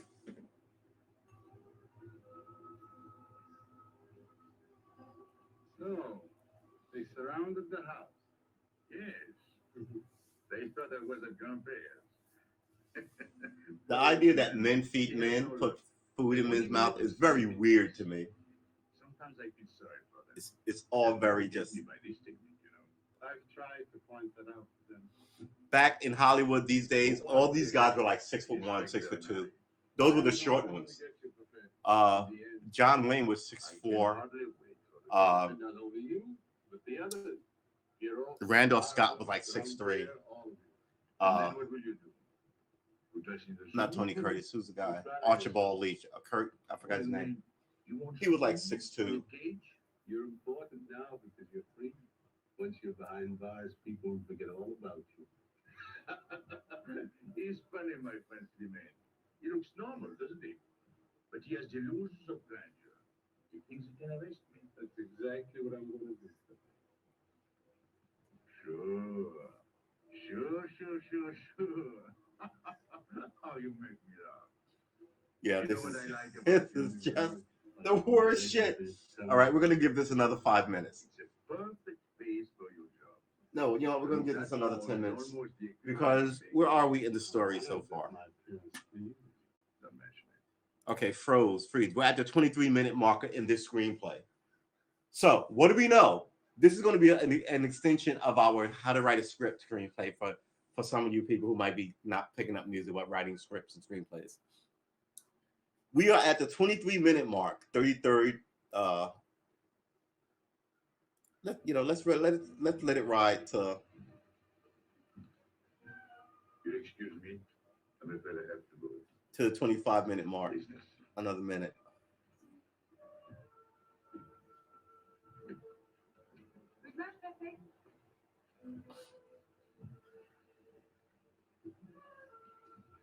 It's a shame, isn't it? What? A waste of talent, an unusual intelligence. One hates to see him buried so young. Unusually intelligent. What makes you so sure? I've marked the date of his arrest on the wall of my room. But it reads black in the rays of the setting sun. Shall we go? All right, let's stop it here. This is essentially page 25, right? 24 minutes, 25 seconds in. All right, so what do we got here so far? 20 minutes in, we know that there's a bad guy who can't be caught. The premise of the movie is we know who all the players are. We know who the love interest is in, the great Hedy Lamarr. We know that this whole thing takes place. He's in his usual surroundings, right? But he's got a flaw. What's the flaw? Jewels and women. Because you saw him look at her jewelry. Then like look at her, kind of like he like, but he's a little more greedy than he is about like love and relationships. Mind you, this is 2019, like 36, I want to say. So he seems to want to control his environment. He's the king of it. Two new things are in, right? He now has an adversary, this cop that he just can't deal with darkly, right? He's a jewel thief. He's not a murderer. He's not a gangster. Well, gangster movies kill people. These movies, not so much gangster movies. You're supposed to be clever and smart and before everything became a hammer.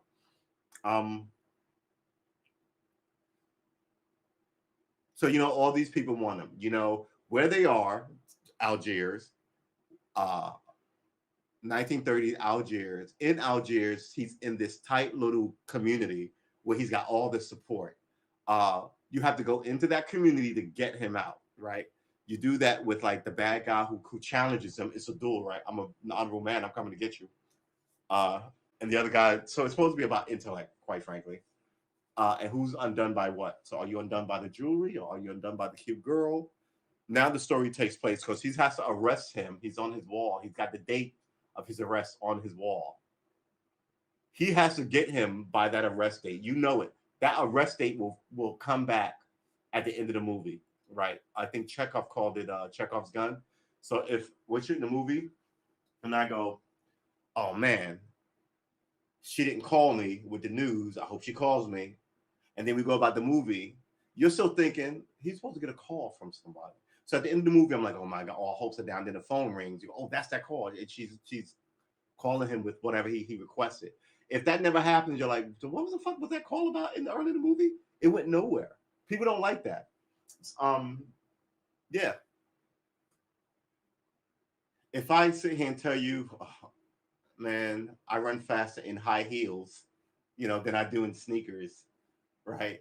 You may think that's stupid, and then I may say so and so won a high heel race in high school, dressed in his hoodie and his bomber jacket, took his Timbs off and won this thing in his high heels. And I don't want the homies to know about it. All of a sudden, down the line, I'll tell you, maybe we should have a race in high heels. And then you're like, oh, he's done that before. He can sort of pull it out. But you can't lay on it so heavy that people go, oh, that's going to happen down the line. You sort of hint at it, and then it rolls back around. And even though he doesn't use it, it plays in here. Man, I did run and I did win. Okay, I'll do it in flip flops this time, right? But it's still in the watcher's mind of what's going on here. That's at the 25-minute mark. Who the players are, what the problem is between them in the script.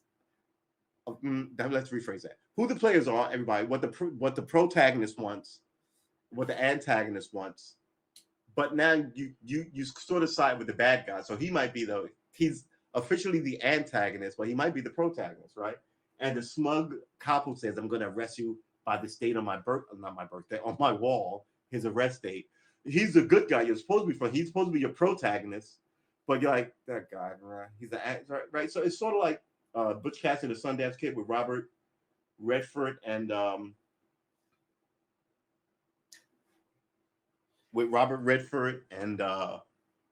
Paul Newman, right? They were bad guys throughout the whole movie, but you rooted for them. They were really the heroes, right? The anti-hero, but heroes nonetheless. Though we narrowly missed capturing Pepe the Moco, he was evidently wounded while escaping. In fact, his injuries may prove fatal. In the event of his death, I shall inform you without delay. Why don't you just declare him dead and get done with it? You may rest assured that I have the situation well in hand and will take whatever steps I deem it. And all this is because this guy is new from their bosses in like a different city. Like that's the cop we talked about, right? But the whole town sort of like knows he's there. They don't go in there. They kind of don't care. Now they have to do something about it because he shows up. So this also can be resolved if he leaves, right? It goes back to normal. So how your story takes off all depends on you, man. So they're all good guys. Even the good guys don't trust What does he mean by some of the good guys. Situation well in hand? He means he's going to sit here and write letters to Paris while he waits for Pepe to die of old age. That's better than going into the Casbah looking for him. At least our friend from Paris has learned something about the Casbah. We've all learned that there's only one way to arrest Pepe. Oh, that's very intelligent of him. As you know, my intelligence is at your service. Well, so far, it's hardly been enough. Ah, but wait. Suppose Pepe comes out of the Casbah, then it follows his arrest as a matter of child's play. Shall we send him an engraved invitation? Huh? Oh.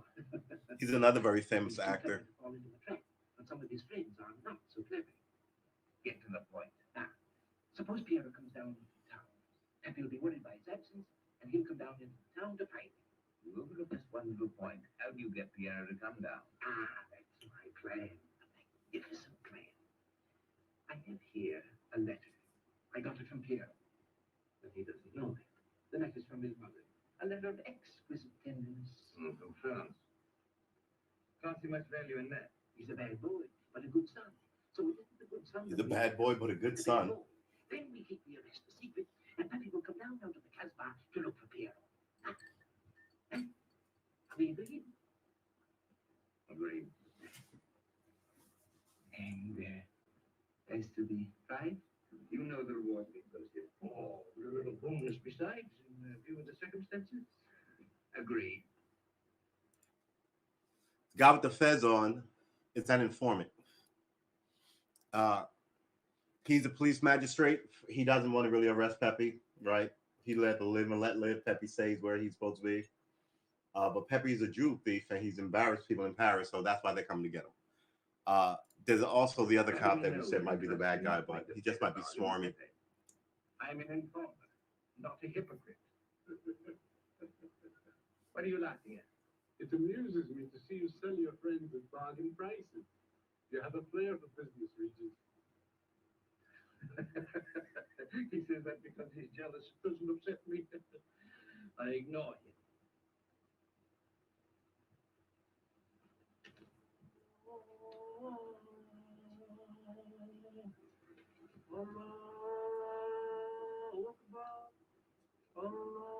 There you go. It is a Muslim nation. You used to be able to go there before it got so bad that everybody hates everybody and everything. Good morning, Sandy. Good morning, Inspector. And how is Carlos? What's he been? Don't tell me your charming husband has been beating you again. You know how it is with a man. Well, I can't say I do. They seem to take it naturally. Don't tell me your husband has been beating you again. Oh, you know, man, they take to it naturally. Good morning, Pepe. Hello. Good morning, Pepe. Good morning. Better watch out, Pepe. Women will be the death of you. It's a happy day. See, women will be the death of you. All these, it's alluded that he's a neighborhood Lothario, right? And you have Hedy Lamarr. Should we look up Hedy Lamarr real quick? Let's look up Hedy Lamarr real quick because she is seriously a consequential individual.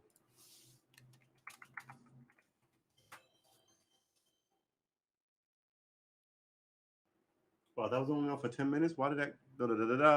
Hedy Lamarr was an Austrian-born American actress, inventor, and film producer. She appeared in only 30 movies, really. 30 films over a 28-year career. Wow, only 30 movies. Jimmy Stewart made 100 movies. He was making 3 movies a year. She was making like 1. She died in January 2000.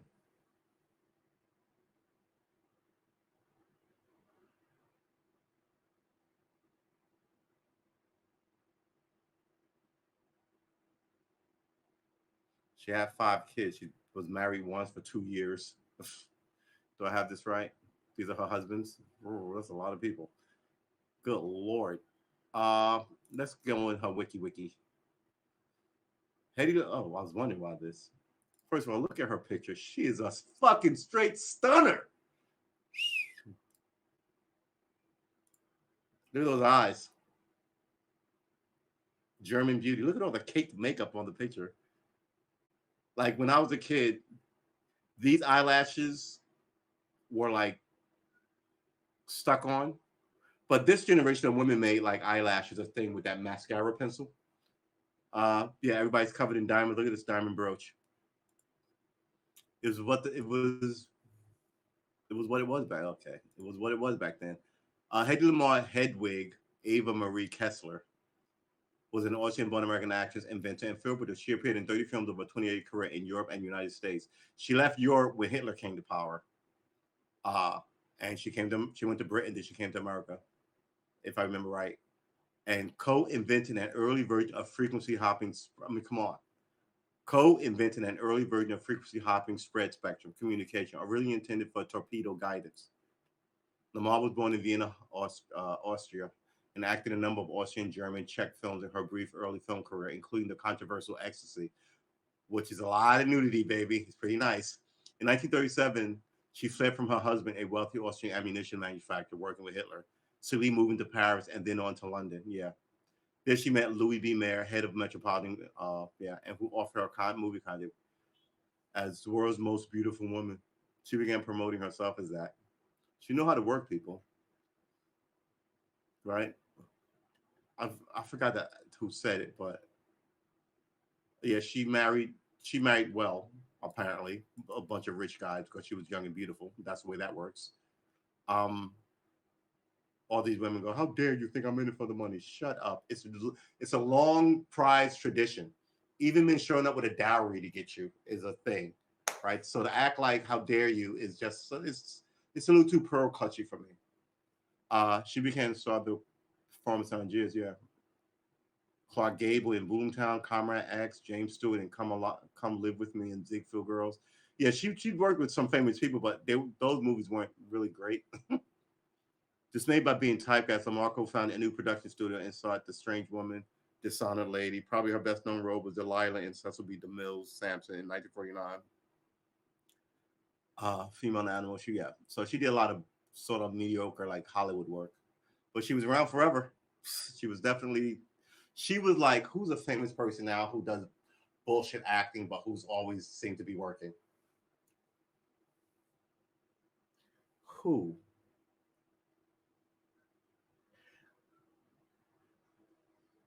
Drew Barrymore.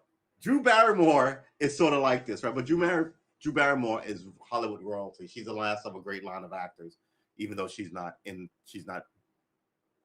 I would should I say she's not a great actress? She's not a great actress, but like her whole family lineages, the Barrymores were like known to be fucking all over the place in everything.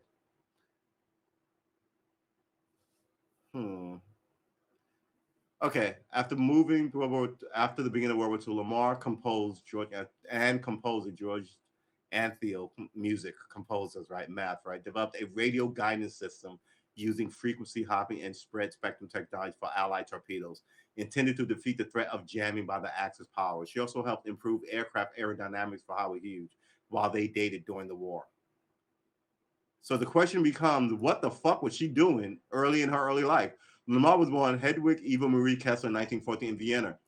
The Germans in Vienna, are known to be just kind of like bookish people, sort of not very funny but very logical. And all, and we Americans are known to be party people. I hate to say it, and wild and rambunctious people on the world stage, right? The Chinese are known to be. Don't even say it. Uh, the British are known to be pompous on the world stage. Um, the only child of Emil Kessler, 1880-1935, and Gertrude Trude Kessler, Lee Lichnich. Nee means name before marriage. Um, let's look it up. We like to look up shit here. Hold it. Nee dictionary. Nee originally called born, used especially in adding a woman's maiden name after her married name. Mary Too Good Nee Johnson. Yeah, okay. Birth name. So men are always Nee. Unless I change my name to officially Karma Armor, then it's Sean Armor. Sean, no, it's hold on. How would I do this? It would be Karma Armor, Nee, Sean Armor, right? Unless I kept the name, change the last spelling, and it would be the same thing. Be curious, people. So where were we? Here we are. 1894 to 1977. Get the fuck out of here. Her father, 1880 to 1935, and her mother, 1894 to 1977. So her father was 14 years older than her mother, but her mother outlived her father by 40 years. 35, 45, 55, 65, 75. So yeah, it's by 42 years. Her father was born to a Galatian Jewish family in Limburg, okay, Ukraine, and was a bank director. Her mother, Gertrude, was a concert pianist. Hence why she got along with the piano guy. All right. Um, Budapest, Iron Curtain shit. She converted to Catholicism as an adult and raised her daughter and only child. So she was the only child and had an only child, right? That's just bad for kids. Hetty, I mean, you can pile a lot of information in their head as a young person, but don't get it wrong. Social energy is important. Hetty in that daughter and only child, Hetty in that her daughter's name was Hetty in that faith and Although Hetty was not formally baptized at the time, as a child, Hetty showed an interest in acting and was fascinated by theater at the age of 12. What did I miss here? Talking about the director, her mother, Duduna was concert pianist, Budapest of Jewish friends. She converted to Catholicism and raised her daughter and only child, Hetty. Oh, okay. So this is her mother raising her, not her raising. Okay, so as at 12, she won a beauty contest in Vienna. 12.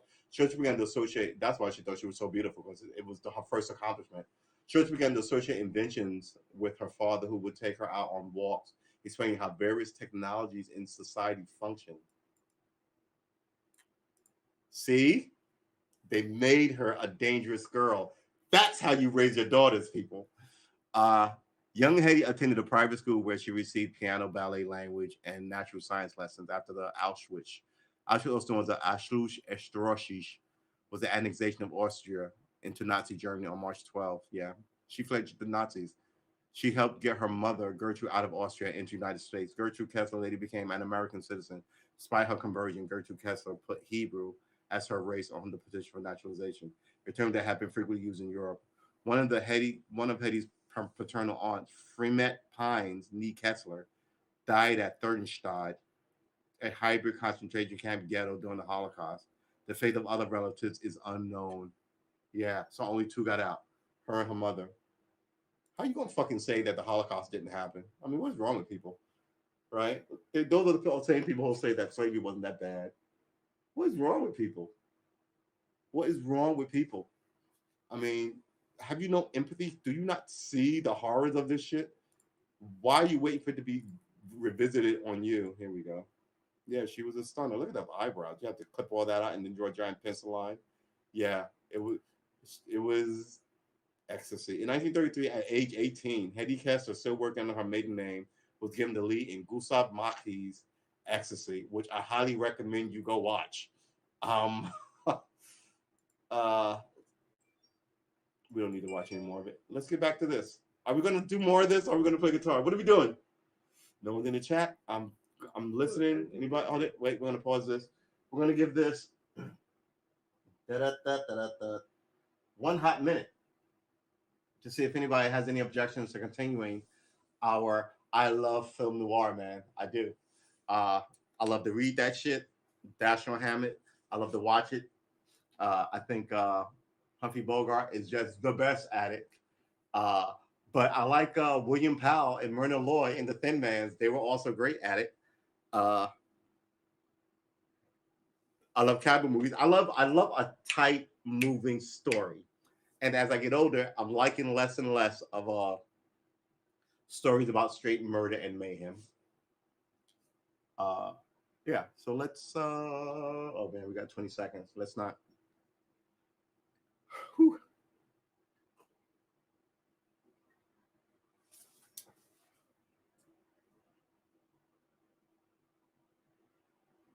I don't want to rob you of these last seconds because I'm here for you. I don't want to rob anybody of the last. All right. I'm gonna put this back where we normally keep it. 13. We're gonna kick this off. I'm gonna go get an ice cube, and then I think I'm gonna pick while we watch this and talk music and art.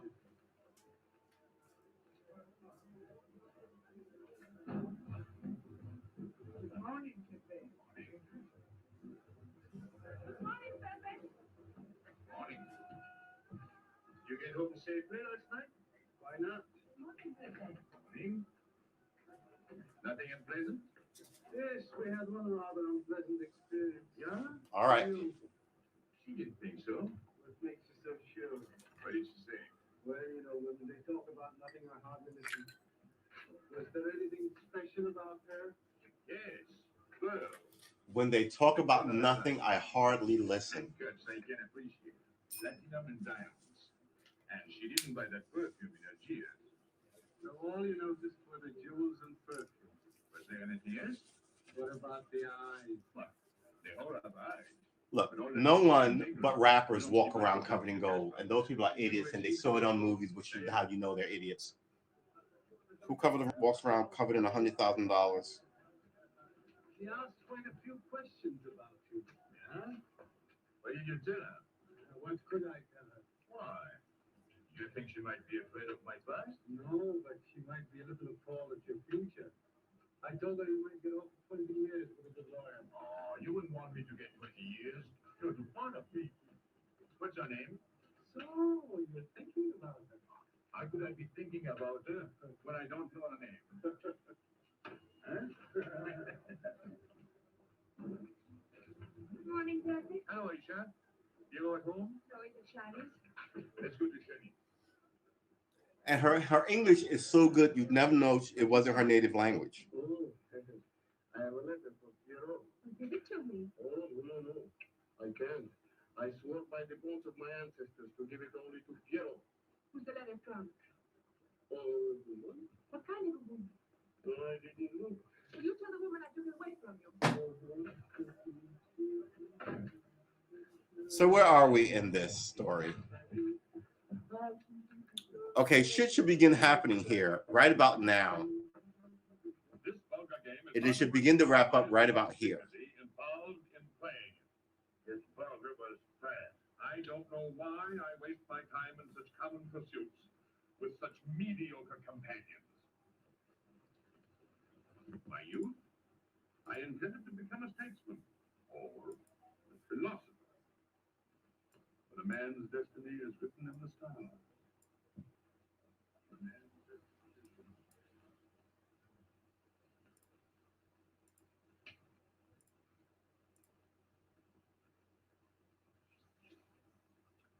We play the game, but fate controls the cards.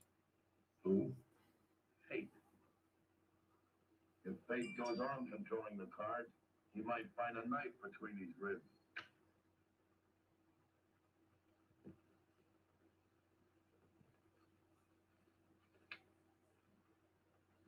The moving finger writes. And Everybody Henry cheats. moves on. Stop that nonsense. He has an ear, but not for poetry. I'm trying to think.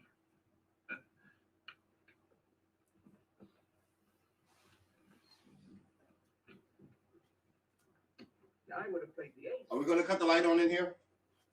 I don't think we are. You smell something? Oh, come on, guys. Onion, cheese, a mixture of cheese and onion. I don't like it. Would it be too much to ask you to take your nose out of my hand? But you have got a hand. Don't blow down my back. You seem nervous. My dear fellow, consider yourself blackballed by this club. Huh? He means get out. Oh. What are you hanging around for? This is business. Read this. Thank you. You? Wait a minute. All the shifty guys don't wear ties. Remember that. I would like you better. Meanwhile, the cop is sitting right behind him because he's from the neighborhood. He can be there.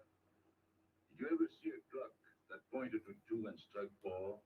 Look at this framing. This framing is so good. He doesn't ring 2. That's what you say, but you can't prove it. Well, if I say so, that's enough. He just gets along all right with me. Well, that's why I'm telling you I don't like it. Well, I do. In business, I'll do anything you say, Captain. But outside business, I'll do as I please. You'll do as you please.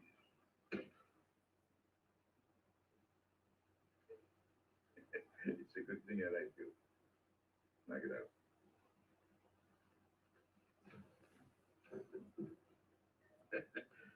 Nice gift. What did she write you in her last letter? She had a cold. She said she'd start as soon as she felt better. Ah, then you knew she was coming. I sent her a money order. Well, in that case, it isn't so strange. And yet it's odd that she should arrive in Algiers like that, without letting you know. That's what I thought. Ah, is this her handwriting? Have you another letter on it? Yes, I think so. Good. You put them both together. Like a pair of Siamese. So this is the guy who set up the trap in the first place. So What do you think? Same mistakes in spelling? Our poor dear mamas can never spell. Say name. Say what? Say name. And the crossing of the T. Well, that's it. You can always tell by the T. And you think it's all right, or you can see with your own eyes. And I don't want her to be there worrying. After all, she's 62. Oh, my mother lived way before. But she never felt better than the day she died. Moving on to what? Where's that? Oh, I know well half hour's walk. I can take you there if you wish to go. I've got to go. I've got to see it. Fortunately, you can rely on me. It's good of you to help me, Regis. You're a real friend. You're a real friend. It's so well done.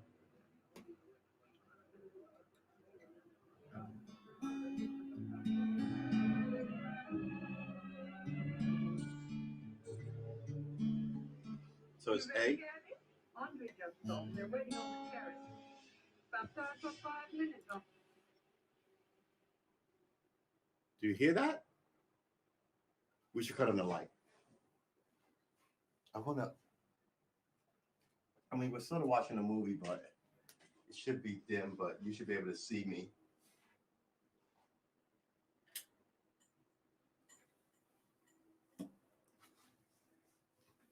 Took her out here zipping motor scooters or whatever the heck it is. Oh, don't you like having it so attentive? Love it. I've just been sitting here thinking that I'm the happiest girl in the world. Well, you ought to be. Marrying a man who adores you and can give you everything in the world you ever dreamed about. That's my trouble. I'm such a fool.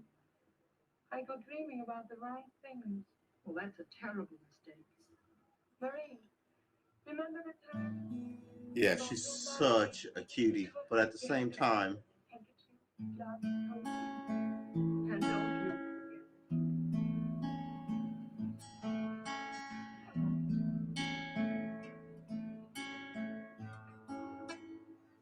After all, you don't marry for fun.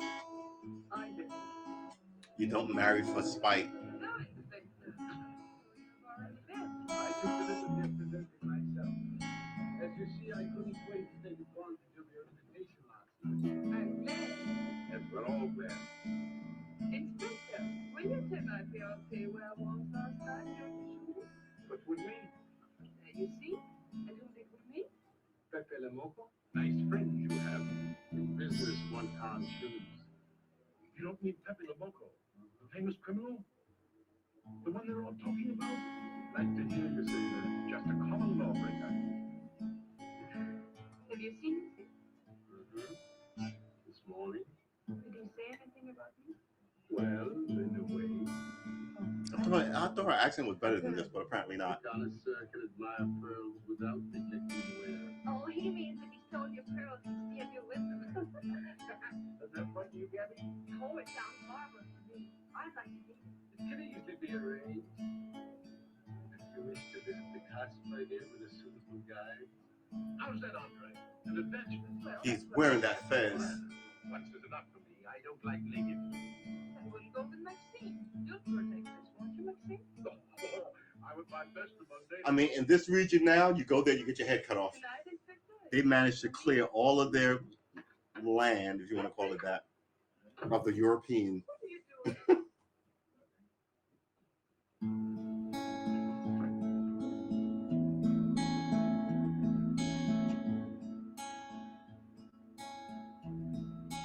What are you looking at like that? France. You can't see France. Well, there is no harm in trying. Pepper, what are you looking at like that? The ship. Doesn't it make you seasick to look at boats? Does it give you a headache to ask so many questions? Why, have you got plenty? Oh, nothing. That should give you a headache. I don't think with my name, but with my heart. And you better tell me. Love it.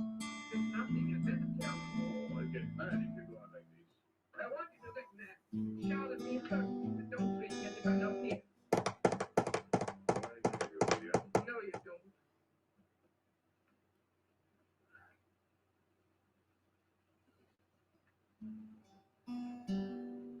Dreaming about something with your eyes wide open.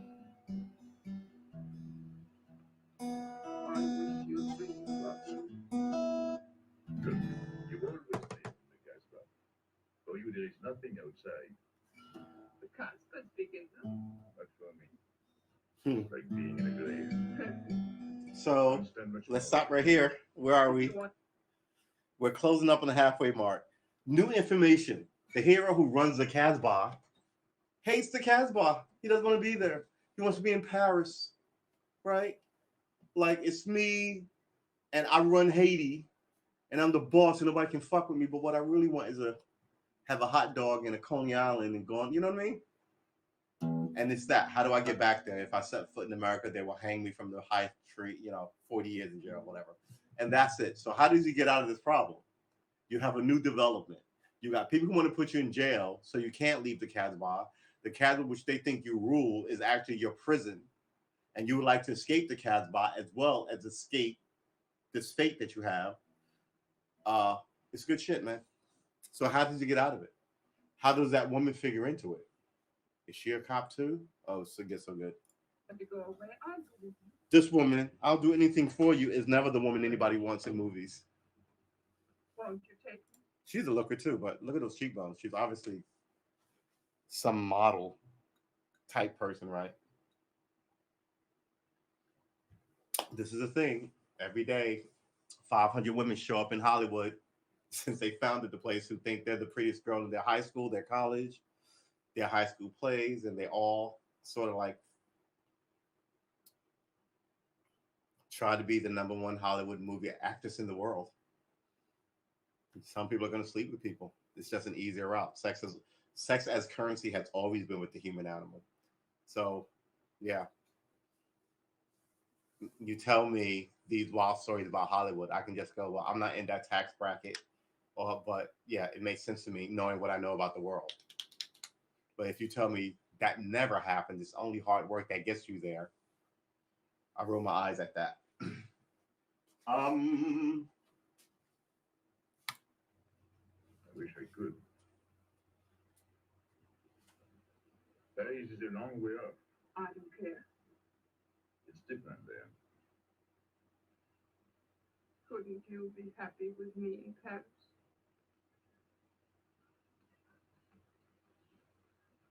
You think I look funny in Paris? Answer me. But it isn't you, Inez. It's the Casbah. You belong here. You don't understand the way I feel. I've studied for 2 years. The time comes when you can't stand anymore. Morning, noon, and night. Same things, the same people. I'm fed up. I've had enough. You're tired of me. There's nothing to do with you. I want to get away. That has nothing to do with me. Do you know when you're going away? Never. You'll see. You can't do it. Never. I am the Cabal people. Just try to get away and you will find out. It's funny for the police to come in and try to arrest you. You're in prison already. You're in the Casbah with the wall around you. Happy. There's nothing else. You'll never have anything else. Happy, I tell you. I'm glad. There's no... Oh, look, she snaps. Ha ha ha ha. Are you moved? No.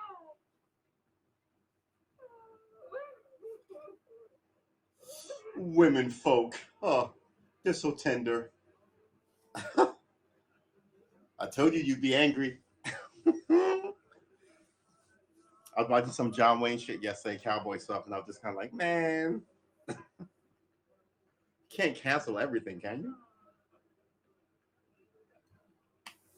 Oh, we may have to change the Saturday morning is wrong because we're in the PM session. So let's hop into this change-o-matic and change it. Who is it? You?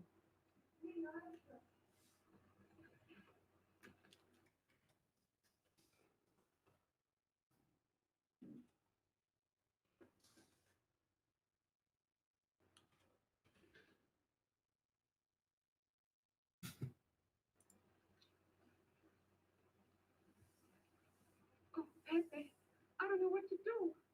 Hero, I can't find him. Did you go to Chinese? Yes, and I went to Mother Tetches and the Alibaba and the Algerians. Everywhere. He ought to be back by now. Back? From the Rue de la Beauvoir. Good. Why did you go into town? To see his mother. You mean to see his mother? It's so good. So this is the part. Where are we? Oh, well, I'm at the halfway point. I'm still waiting for him, that's all. Where's Aegis? This would be this whole thing of where the plan begins to take hold is about. We can go back a few pages. About page 40, right? It begins at page 40. This first act, second act, third act. So we're in the second act. This will be the beginning of the second part of the second act, right?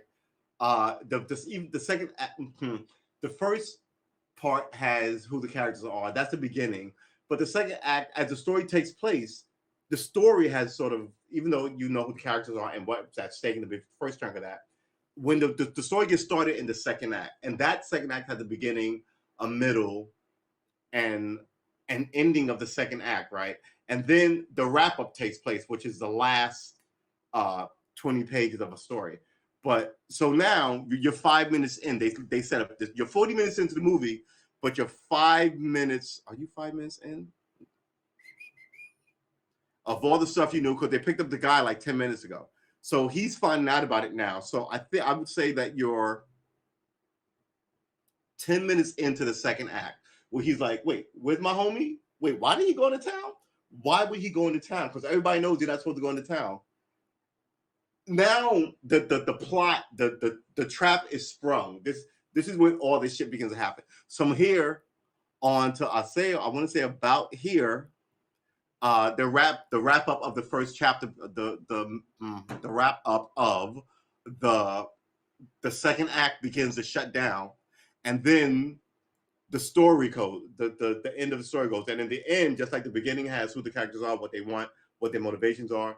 The last chapters of that has, I mean, because you know what everybody's doing and how they're fighting it out in the double crosses. All that shit happens in the second act.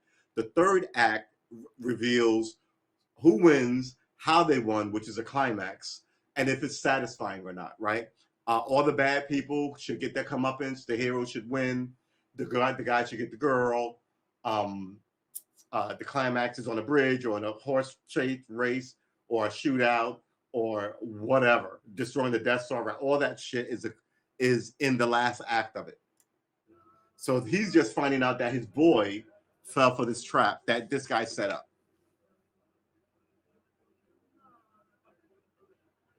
And she knows this. So your well-laid plan always has a hiccup.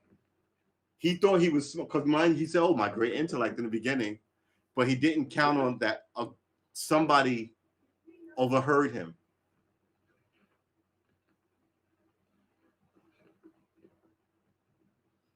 Yeah, page 40. He's sitting with his henchmen in this super secret location, lit by a flashlight.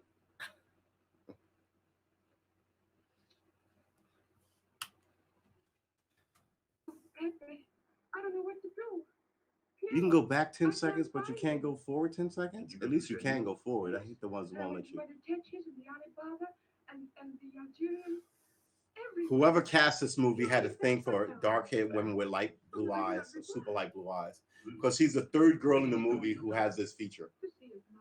It's like, who's the guy? What's his name? Who was famous for dating only blondes? It's just vile. Date interesting people. I only date Asians or blacks or Puerto Ricans or Latino. That says something about you, and whoever finds that shouldn't date you. No need to go down. Yeah, thanks.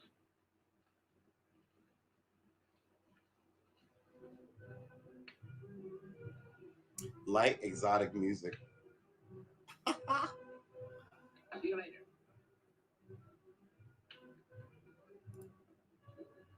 Hello, Aegis. What's your hurry? Oh, I'm in no hurry. Good, then come along with me. I'm waiting for Bill. We can wait for him together. But listen, Pepe, I've got to go down. Matter. What makes you so nervous? Me? Nervous? Why should I be nervous? Suggestive? Why? Well, it's only that usually you hardly say hello to me when you do, so I don't expect it when you don't. I have no surprise when you do because you don't usually. Well, you see, I haven't appreciated you at your real value. That's the trouble. So I made a mistake. Shall we go? And we all know what's going on now. Once you get him into a closed environment, it's over. My courage? You're surprised? No. I even hear you proved it. Me? Yes, you. Well, it's possible. One can be brave without knowing it. Of course. did I prove it? Why, by going down into town with you. Not everybody would have done that. Oh, yes. After that, you came back here. That was a great thing to do. Yes. What is it? Now, you see why I have completely changed my ideas about you. You're right. I was helping the boy out, nothing more. Of course. Tell me, where did you leave? This film to watch shit is great. Look at this. I remember. Rue de la Beauvoir? Yeah, that's it. You don't mind if I refresh your memory, do you? He went to see his poor old mother. How was she? I didn't see her. Why not? She was in bed, sick. He didn't want to disturb her. That must have been an awful shock for Pierre. He thought she was in France. I think he got a letter. Did you see it? Yeah, this is him trying to save his life, but I love it. He's supposed to be Algerian. Let's look at what Algerians look like. Let's do this. He's obviously a European actor who probably has been dead longer than I've been alive. Algerian, which is the same area. There you go. Algerian Olympian. This is what an Algerian looks like. All right, we're not even gonna part. Algerian judoka Fethi Nourin suspended and sent home for withdrawing to avoid Israeli. He's gonna be here when he goes home. Wait, what did they? There's not judo federation, yeah. But you'd think that he'd want to beat the fuck out of an Israeli, wouldn't you? But he don't want to touch him. Don't want to even look at him. Morocco, yeah. People's Democratic Republic of Algeria. Look how big that fucking place is. Top of Africa, right across from Italy. I told people all the time, sub-Saharan Africa, there's a desert right here. So these Africans are dark like me, slave trade Africans, right? Up here, above these Africans are so interbred with fucking Europe. But can't tell them that though. Can't tell them that. For longer than history has existed. Because again, let's look at for God's sakes. You click on it and it does what? You clicked on that and it didn't get larger. It went to here. That's not larger. That's stupid. Oh my gosh. Let's go bigger. And if you click on it, you go another place, right? So look how close you can be to Africa, right? You can walk over into Europe, right? They can walk over in 3 places. So these Africans are much lighter because of intermixing with, I think, the Sicilians and the Italians, and over here is France. You can walk over. Here is Syria, right? This is Iraq. Am I right? This right here is Yemen. Is this Yemen? All right. You know what? We need to find a friggin' map. Your globe map with country names. I don't want to be sitting here fucking making myself look like an idiot. I'm like, oh, this is Algeria, and this is. Hey, Nurse Bondi. I'm sorry, I'm losing my mind here. We're watching a weird little movie and we're doing a little history on it. All right, so this is sort of that is Yemen, Oman, right? Egypt, Morocco. I got wrong, but right, Tunisia is right over Malta and then Italy, right? Morocco is right next to Spain. Ethiopia is right next to Yemen, which runs into Iran and Iraq and Syria. So there's all these walkable land bridges into Europe. Look, this is a pretty good fucking map. Look at this. It's got barren. What's in America? Let's see what's in America. Buffalo. Look how empty it is. A cowboy hat. South America has bananas. Uruguay mines. What are those things that spit at you? Llamas, right? Llamas in pajamas. I don't know what that is. Dog sledding ducks. Was that hockey in Canada? Uh, Africa, giraffes, camels, Portugal, United Kingdom. What is that? A heart with a soccer. Okay, Asia. This is Russia. Russia is essentially Asia, by the way. I keep telling people this. Nesting dolls. And if you look at some of the indigenous Russian people, they look like white people with Chinese iPhones, right? Just like if you look at the American Indian, they too have this slight sort of iPhone thing happening. Do we want to? I would totally buy this. We're not going to buy this.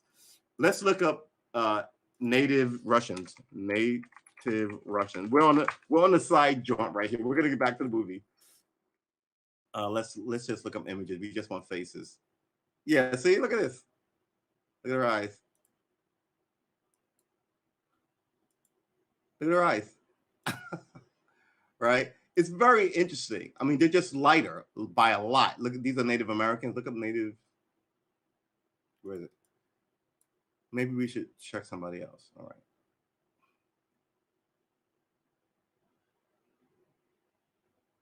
She looks Native American. I'm about to say, why you throw Native up in the mix? You get a good Lord, sister. That forehead is fantastic. Um, yeah, but I got to tell you, man, we are all influenced by the European bloodline because they went everywhere. They made it with everybody. This is a cool ass fucking map. 2 feet by 36 feet. It's a little too naked though. $33, not bad. You should have a global map or a globe or a map in your house. You know, you'd be surprised at what your kids will walk by and stare at. You know, you can make people intelligent just by leaving shit out that they'll investigate because we're a curious animal. Drama, drama. So Russia. Ooh, this is a good one. China, North Korea. Oh, and it moves with you. Right? Pakistan. The Indians are Asian. Pakistanis are Asian. All throughout here, a lot of Russia. It's freezing. Look, Russia is big, but we use all of America, and this map is sort of fucked up because we're a really big place. But the way this map is, like, look how big fucking Greenland is. Hudson Bay. Look at that. Um, Most of Russia is unusable, and they don't have anywhere near as many people as we have. I think there are 60 million British people. I want to say there might be 140 million Russians. Population of Russia. Population of Russia. 144 million people. Population of America. That's not right. Population of, come on, America. There you go. 328. Yeah, we're just climbing at it. United Kingdom. How many? 66 million. There are 61 million black people in America, and there are 66 million British people in the world. That's just quirky to me. Uh, we had a map. My dad would name a country, and us four kids tried to be the first. Yeah, see, I like your dad. Your dad knew how to make learning fun for you guys. Versus go read it yourself, which you get some of by. Some people don't have curious parents, and I always feel bad because for uncurious parents will have really curious and intelligent kids. I think intelligence is curiosity and intelligence. I think are the same thing. You have to steer them into a place. Spelling bees. Oh man, I was always bad at spelling bees. In history, yeah. See, I like your dad already. I like your dad already. So let's get back to this. I might want to leave this open and seriously look at buying this map. Etsy. Well, maybe not this map. I need to buy a good map, a nice big ass map too. I see the ones where you go to places you can erase with a nickel every place you've been. I was like, I don't ever go any place. That would just make me feel bad sitting on my wall. This is not right.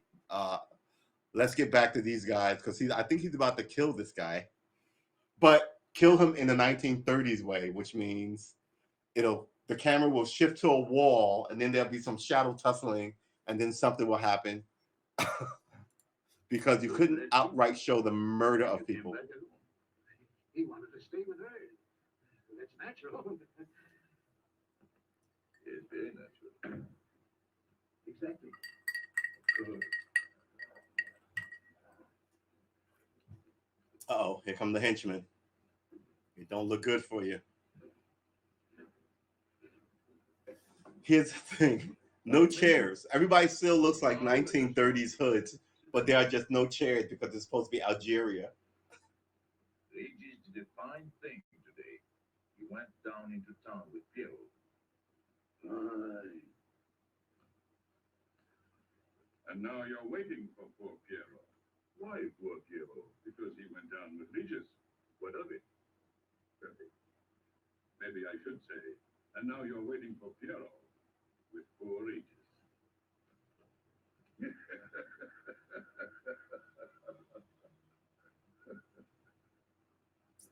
Uh-oh. See, I told you. First of all, we like harmonicas. Where's mine?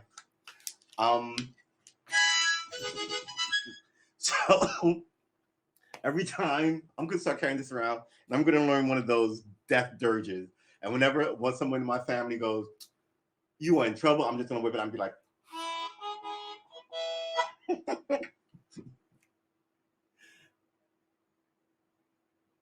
yeah, I know, right? It's hard to look tough sitting on your butt.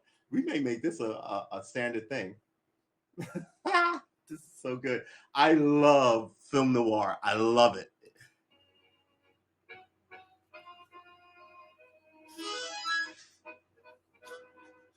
Uh-oh. It's the end of him and he knows it.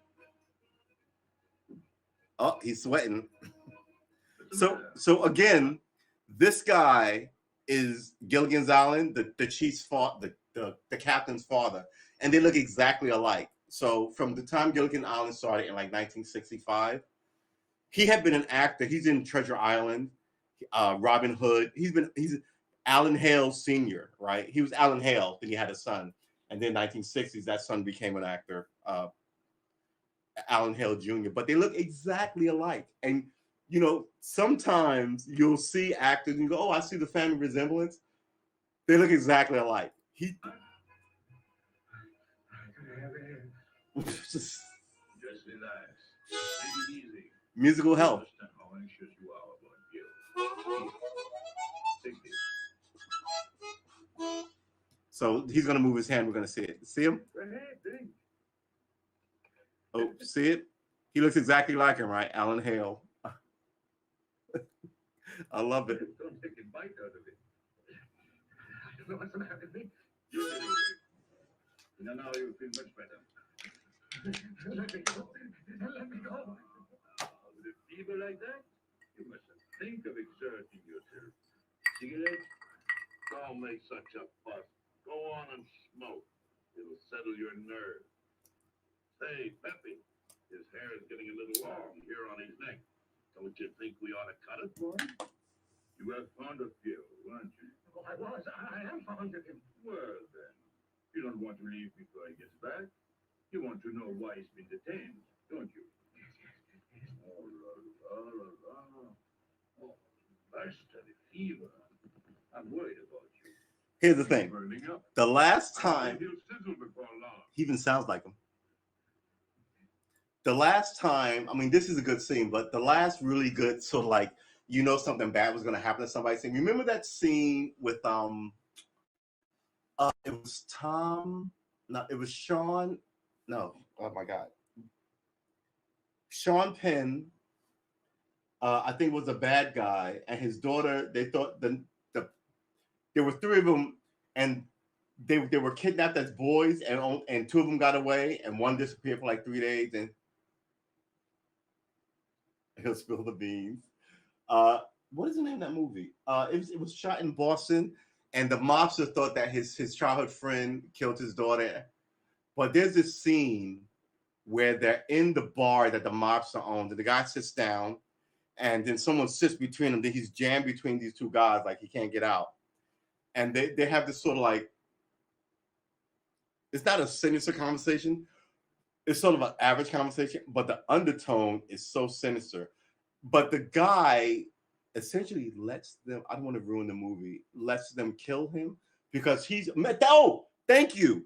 You are so good. Oh my God. Oh, thank you, Blondie. You saved me because I was like, I'm going to have to look this up. Yeah, Mystic River. It's just, and then the whole thing isn't what anybody thought it was. But that character, in my mind, that is one of the saddest characters in film history, right? He just can't get back to normal, right? And he's been that way since he's been kidnapped by these like psycho pedos, right? And he's happy to just leave because he's a good Catholic boy. He can't kill himself, right? He's happy to have this thing happen to him. But man, yeah, Mystic River. He's just one of the sadder sort of like of one of the best like sort of interrogation scenes of crooks among crooks, right? I don't know anything about Piero. Penny, let me go. You know me. You know I'm all right. Tell me you do. Last night I was the one who came to warn you. Yes, you were wrong. Let me go. He's delirious. This is terrible. We may not last the next round. Yeah, this guy's an old boxer because you can tell by his like nose. It is really alarming. If I may say so, So he was too old to box. 1936. How old is he? Be too careful. It's so good. It's so good. What are you doing? Inez, go down to La Rue de la Beauvoir and see if you can find out anything about Piero. Try to find him and bring him back. Wait, even that with Regis. If you bring him back, Regis may recover. If you bring him back, Regis may recover.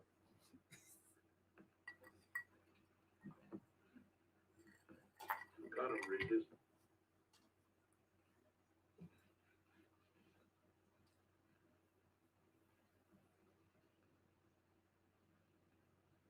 The black spot. Oh, that's bad. All right, so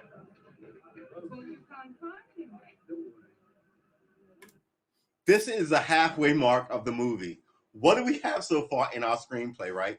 We walked through this whole thing. So we walked through the setup, we talked to the introduction of characters, right? We walked through who all the players are. Regis, we were told earlier, was like a spy for the cops. The smart cop with the fez who comes across as like the bad guy, but he's like, I guess he'd be like Columbo, right? No, wait. Who was that? One more question. That guy, right? Columbo. It wasn't Columbus. Columbus discovered America. It was Columbo, right? So he's like that Columbo character. Long before, yeah, exactly. He's like the Peter Falk character, long before the Peter Falk character, right?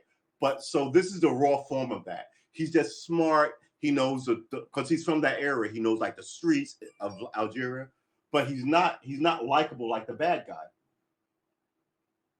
Let's put that out. He's not likable like the bad guy. So we know who all those guys are. We know the three women in it. Hedy Lamarr, who's been in very short for some reason, and the two native girls. One who loves the bad guy, but she's never been out.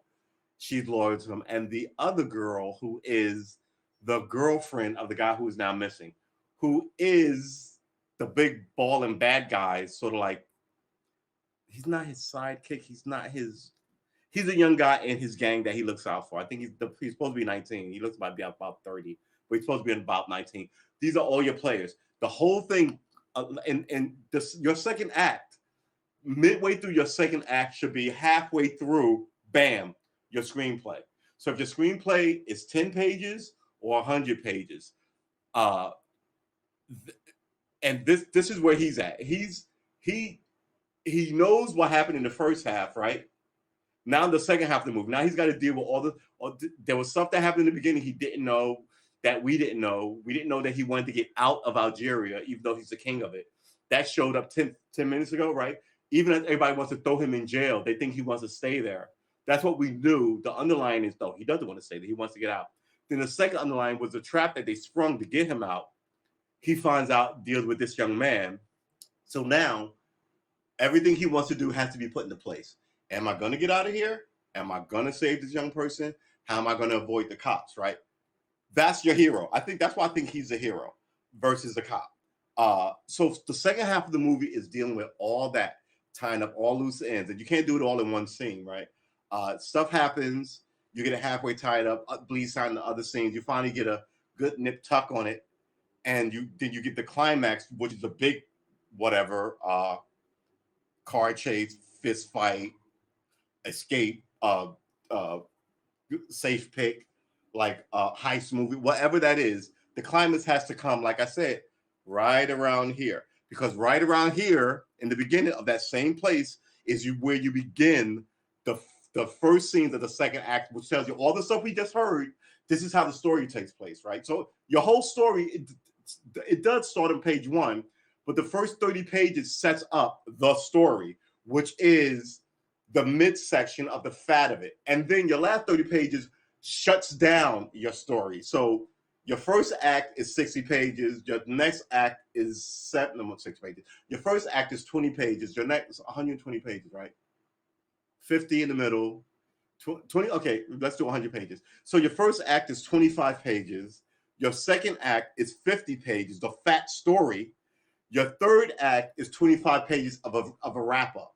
So your story that you write out, your this is my story. It's a gangster movie. It's a romance movie that you write out just to get your idea. That should be your whole second act.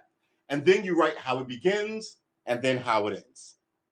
I just saved you a ton of money on film class, baby. Then I'm gonna have to cook dinner. It's 5:37. This is getting good though. You should make a podcast. You're so interesting and smart. Thank you. I like that. We're gonna put that up. So yeah, you can write your screenplay. I think we may actually try writing one just for the fun of it on the pod. But we are dead in the middle.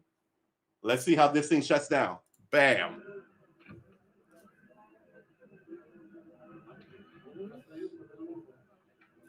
Oh, maybe I'm going to change the title to how to write a script. How about that? And she is the love interest of the boy who's essentially we know has been arrested.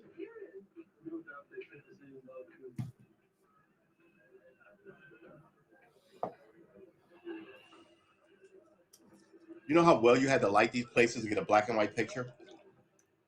I mean, seriously. Clem, what you good at heart? What's the matter with me? I'm not myself. What kind of a game is this? Concentrate. He's thinking of Piero. Yes, of course. Worrying over a friend can cause unutterable anguish to a sensitive nature. You mean it makes him sweat? A certain exudation hyperactuated by an emotional stimulation. You don't mean him? Jimmy out. Take care of it. Never go back on his friend when he's in trouble. Still waiting to do one? See,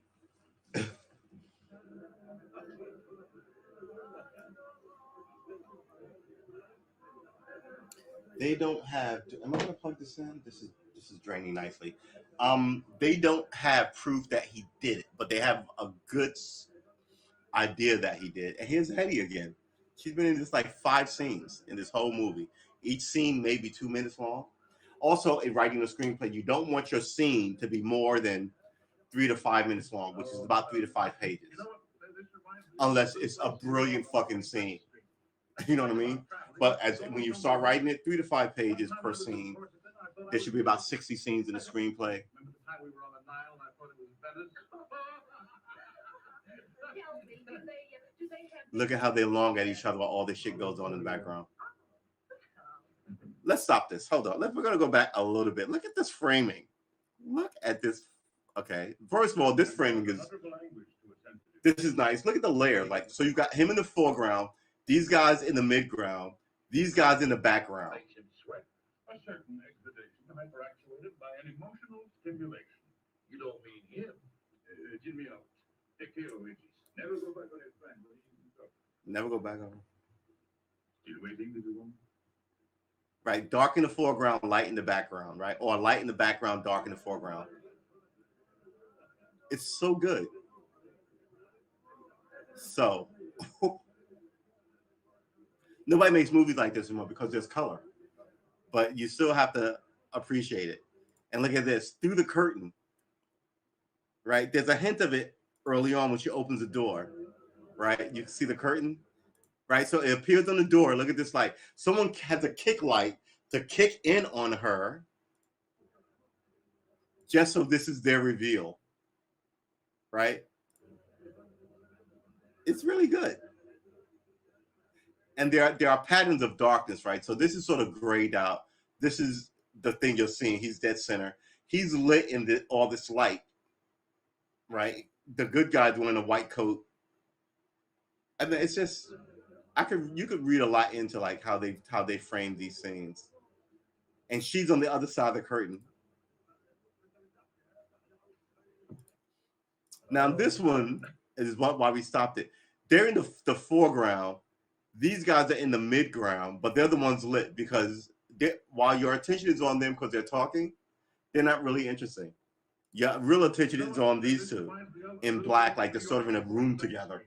It really is all kinds of suggestive. One time I was in Corsica, I thought I was in Turkey. And remember the time we were on the Nile and I thought it was Venice? Tell me, do they have native music here? On the photograph. On the phonograph. Do they have native music here? On the phonograph.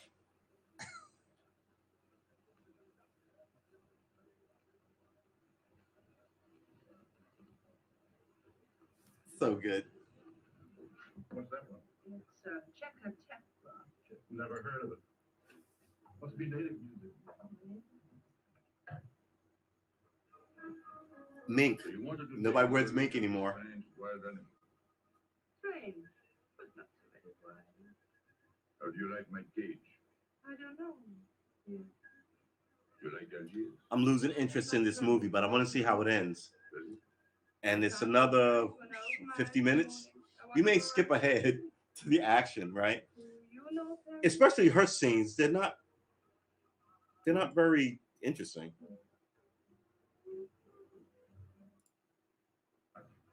And they seem to run long to make her scenes worth it.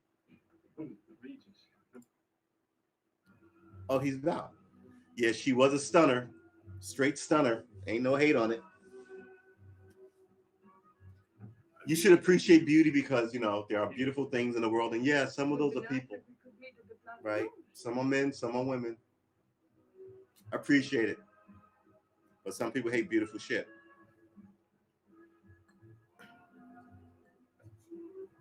What about you? Yeah, she looks crazy. Did you go down to find him? I didn't want to leave you alone. I'm not alone, I'm with Madame. Do as I told you. Oh, he's shot. Go. Where is he? Regis, where is he? Come on. They got me that day. The police.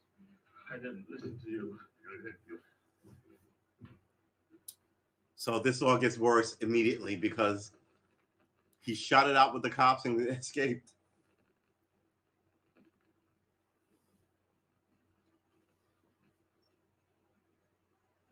I did not expect him to show up. That's pretty good. You know what I feel like? I feel like a hot ham and cheese hero. When I was a kid, I'm going to tell you this story. There was a restaurant, like bodega, but they would make a hot ham and cheese hero, mayo, ham and cheese. I think they would nuke the ham and cheese, put it on the mayo, heat the bun, but it wasn't a toasted bun. And then they would wrap it in aluminum foil and throw it in like a 500-degree oven for like 10 minutes. It was the best shit. I have not been able to duplicate it myself. Oh, yep, there he goes. Not as smart as he thought he was. No! No! No! No! No! No! No! No!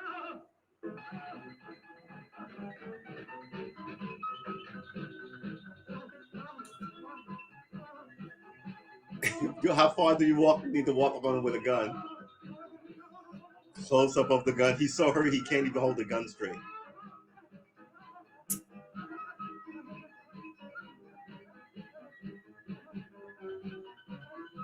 Look at this. So then the young innocent guy who's his protege, but he's not really a criminal, is gonna pass out. That way he doesn't do it.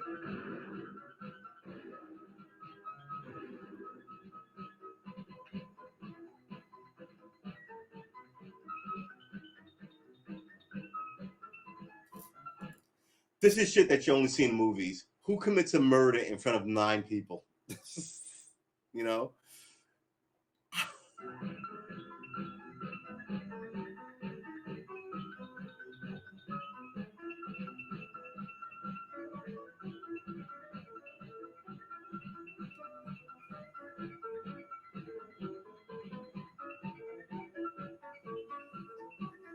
He died.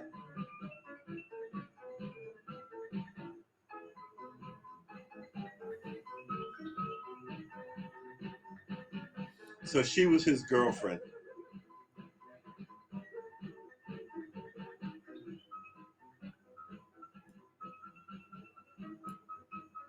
Really, who watches it? Well, I guess if you've got sight issue, you'll need 234 will give you more audio, but yeah. There's no sense to it. That's what they said. Then Those people, they were frightened. They said they'd never come back.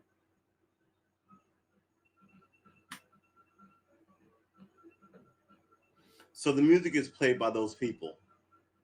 I thought someone started playing the piano. it was fun. So what did we just get? The young man's story closes out with the young woman's story, right?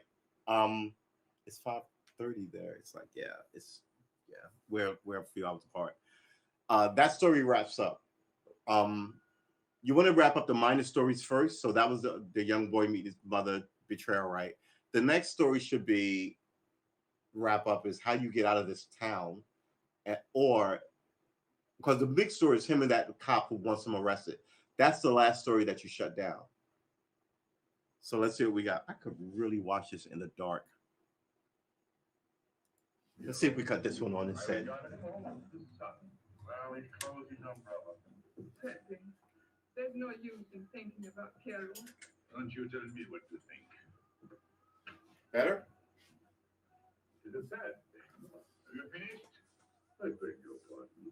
Stay aside. You have fun of it. That's enough. Can a man talk? Oh, he's drinking. Means he's losing it.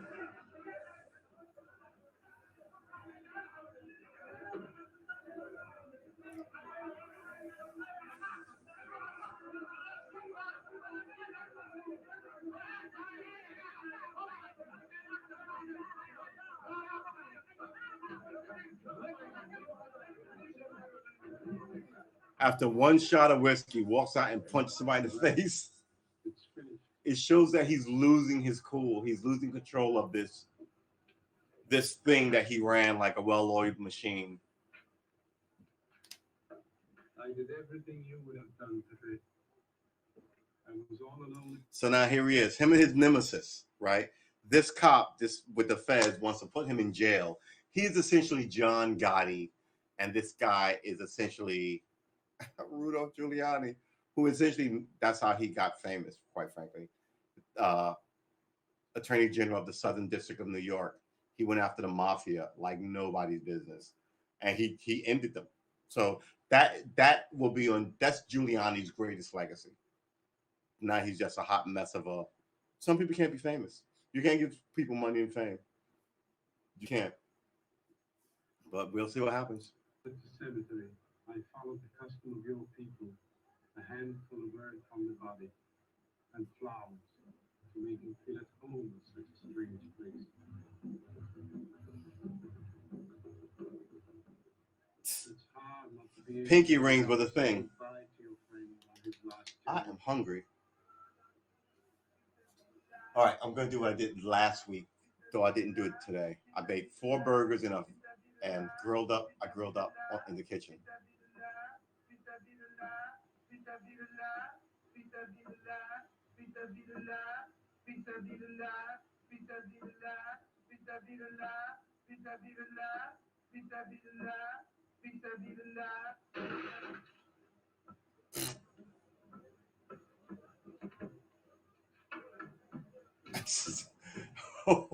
To throw that is awesome. That must have been revolutionary for 1936.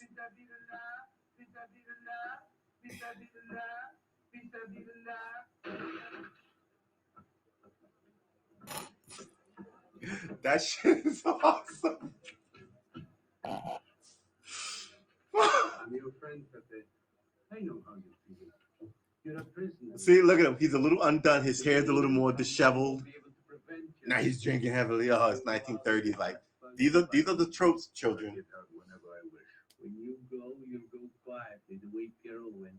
And he's sitting here whispering evil shit in his ear When the time comes, because you can't do anything to him. He's a policeman. I go out tonight. Qualified immunity. I don't fit this foolish fact. Oh my God, this is so good. We might watch this again. Come back. I read it up. See, once you begin to piss off your henchmen, Gibberish. I'm sorry for you. How is she? She, You know, I'm afraid you won't see her again. The last visit was a little too much for her. She got a bad impression of the Casbah. It's a pity. why should it be a pity? For your sake, since it seems to mean so much to you. see, so now he's coming undone. So that's what you're so sorry about. Why are you standing there, staring at me? That is Who only is there, you? staring at me. And you too. Get out. I've had enough. So now we're in the last half hour of this. I'm looking at you. This shit is going to begin to wrap up in about 10 minutes, right? Right. No, not 10 minutes, 20 minutes. But there's no chance. So. But this is just him goading Coming him. back. That's fine. That's all that swell jewelry. You had it right in the palm of your hand. That's enough. These people who look as if they can tear down everything. And when a woman looks at them, they get salted butter. Get out. Well, I'm not made of butter. Not me. Get out. Okay. Your friends have no tact, my dear Pepe. They have no respect for the beauty of your ankle. Oh, I know how it pains you to live among this cattle. Let me assure you. They don't give me here. See, his whole mob is breaking down. This sets up his great fall, right? This is still made. Remember, this was made in the MPAA code, right? Where the bad guy couldn't win, the cops had to win. No nudity, no sexual innuendo, no homosexuality, no black people doing anything, right? And it was like that until about the 60s, where they made like fucking Cool Hand Luke and Easy Rider and all this shit, and you could put nudity in movies, and you could curse, and you could show the cops being shitheads and assholes, and you could show the bad guys winning, the bad guys, quote unquote, right, winning. But all this was in place up until like the fucking 60s. Like, when was cool? Like 66. After like the Civil Rights March and all that stuff hit TV nightly, the movies began to change. The TV shows began to change. But this is 20 years before that. So we're going to let it run, and I'm going to go take a peek.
All right, here we go. You ready? Should I get another ice cube and another water? To you. I'm sick of looking at you. I get out when I feel like this. None of you can stop me. Look at the look. I don't need your advice. None of you. I'm free to do as I please. Hey, you hear that? You're walking into a path. You know better. Hey, contact man. I'm going down. Get out of the way. That's me. And what it pleases now. Get out of my way. Remember, his whole plan was to get him to leave this enclosed area that he's in, so they can arrest him and ship him off to France, so he could do like 30 years in prison. And all this shit is breaking down. Now, this is, like I said, this is the third act of your. How do I say this? That's not weird. This is the third act of your second act, right? This is the third act of your second act. So this is when shit begins to get swifty, and then it builds up to the climax, and then the last, I guess, 10 pages is a wrap up. Did he go to jail? What did he say to the girl after the last bullet has been fired? The last car chase has been chased, right? It doesn't just end. Usually, people get out and they go, "Well, you did a good job. You're a rambunctious and not rambunctious. You're what are those cops don't play by the rules? You don't play by the rules, but you get the job done." And then you give him his badge back, and there's a happy ending for him, but he's got all this carnage, right? It just doesn't end with all the carnage.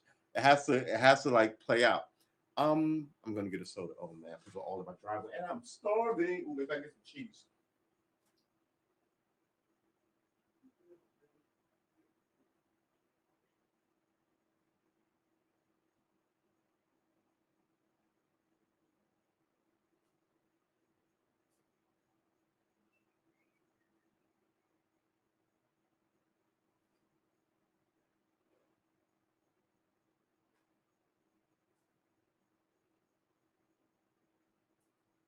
Here's the thing.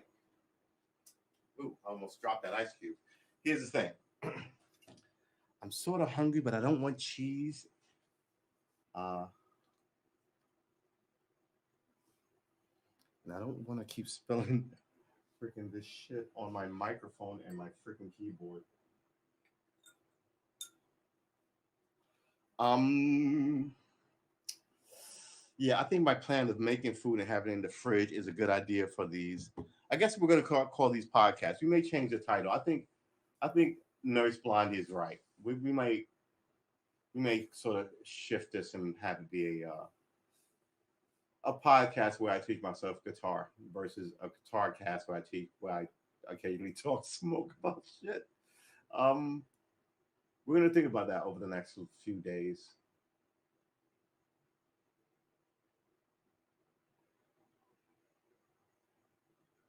It was so good. Mystic River was so good. Uh let's see if we can get the bad guys to get their comeuppance Do as I tell you. in a timely manner. And you too. Get out. I've had enough. And you. I'm sick of looking at you. You seem to be sick of everything. Right. I'd bring her up to see you again if it were possible, but there's no chance. All right, so this is where we were. She runs away. They all chase him. But he can't be caught now because that would end the whole movie. The whole movie is about him going to jail and how he avoids it. Look at that phone. Let's take a second to marvel at that phone. Oh my God, hold on, wait a minute. Let's look. What year is this again? 1938, January 3rd, 2021. An hour 39 minutes. This one, suave and dashing jewel thief Charles Boyer meets beautiful girl Hedy Lamar and gets caught in a love triangle in the mysterious Casbah. What love triangle? Oh, right, the girl who loves, but he doesn't love her. It's not really a love triangle. A love triangle is somebody loves two women, not one guy loves a woman but another woman loves him. That's not a love triangle. Is that a love triangle? Charade 63 is good. The Inspector General is genius. It really is. Oh my God. I used to love. All right, let's get into it. Oh, let's hear the ring. He's one man. He's going down to the town. He won't listen. It's gonna be so good.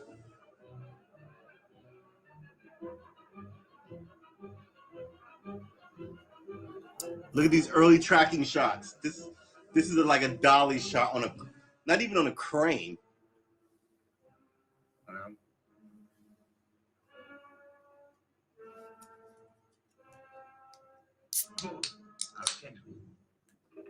Inspector's the name. Says Pepe Lamoco's coming out.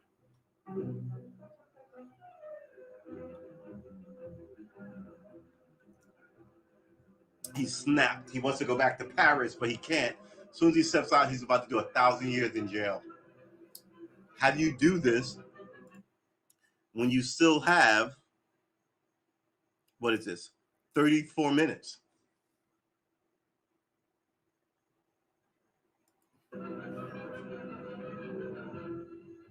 That's how you do it. He collapses.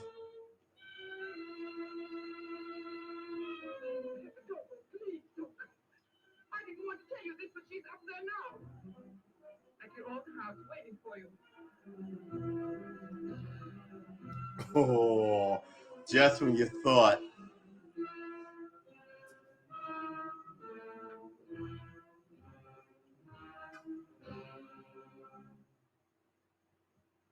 Where is she? Where is she? You lied to me, didn't you? Answer me, didn't you? It was the only way I could keep you from going.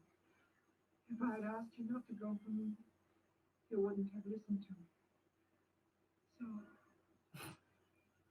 Pretty good. That is what's known as a red herring, where, oh my God, he's like Luke trying to go in to Cloud City to rescue Han Solo, right? And like the rest of them, he tries to rescue them. What happens? He confronts Darth Vader. You think, oh, he's a hero. He's gotta win. Gets his hand cut off. You're like, what? Right? It's such a good turn because it's so. I mean, that happened much later because George Lucas had 3 of these movies plotted out. You ought to be fed up with a fellow like me. I didn't know I could make such a fool of myself.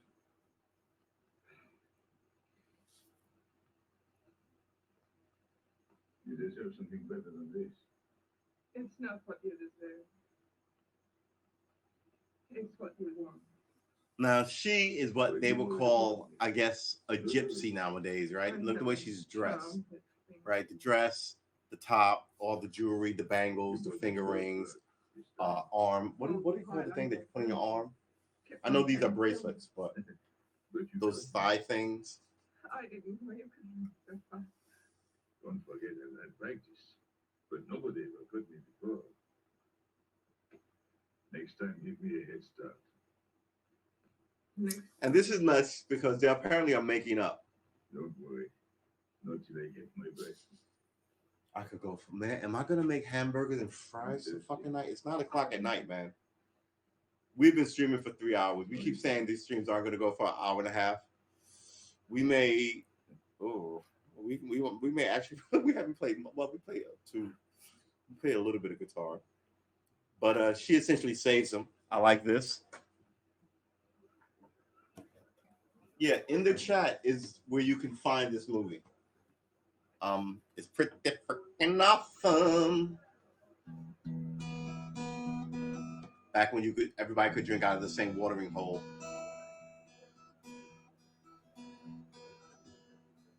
I'm just gonna wander around the ghetto with my diamonds. It's just, see, and it's since you couldn't show any nudity or sex in America, it's all the conversations they have that get you to this point. You're like, what the fuck just happened that I missed?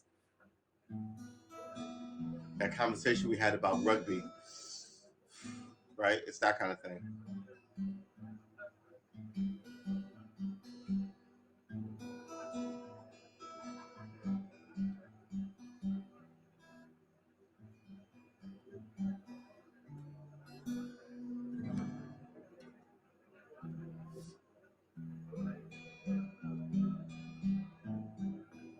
This is 1936. These people must have been in their 30s and 40s, right?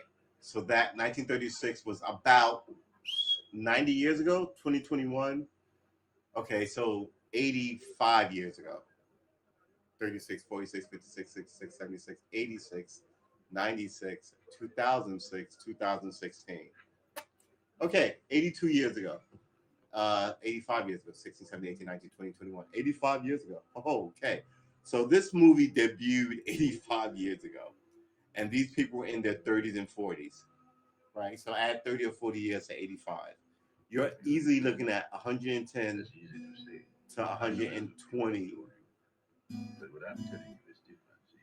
See, for me, no more of that. when they were born and walking around, right? Like walking in my sleep. So that they're with So the day he was born, let's say, was waiting for you without knowing. this is 36, he's about 35 or so. She's about 28. Nice. So let's say he was born in 1900. Nice. With you, I escape. All of the whole time. Spring morning.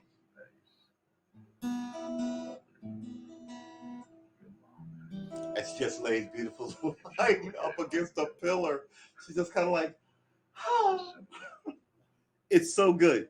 And these are the send-ups of, like, if you know movie history, like Blazing Saddles did a send-up of Hedy Lamarr. It's Hedley, right? She was a super big star when Mel Brooks was a boy. That's why she showed up in his movies when he's an adult. There's a kid right now who loves Jay-Z and Dave Chappelle. And when, I don't know how old you are, but give that 30 years, 40 years, when people have forgotten about Dave Chappelle, and somebody who's 10 now begins to make movies in like 40 years, right? They're going to be like Dave Chappelle references all over the fucking place. I want to.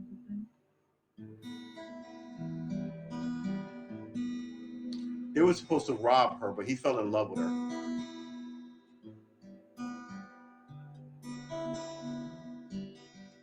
So he loves her, she loves him, but the other girl just loves him.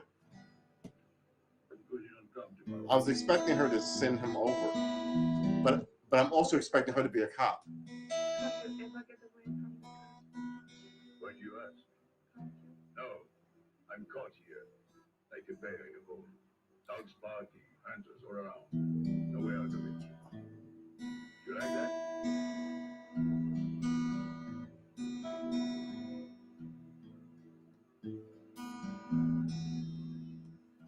Maybe it's lucky for you. Now he's mad.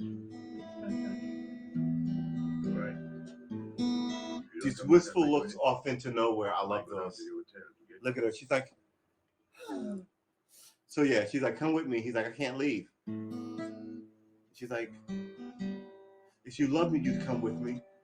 And he's like, bitch, I can't leave. So, all right, let's see if we can tilt this down just a little bit. Yeah, so that's where we're at with this. I'm sort of getting bored of the story.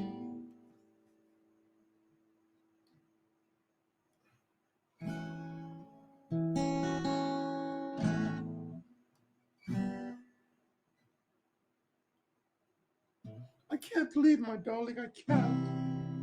If you loved me, you would leave and be arrested and spend 40 years in jail.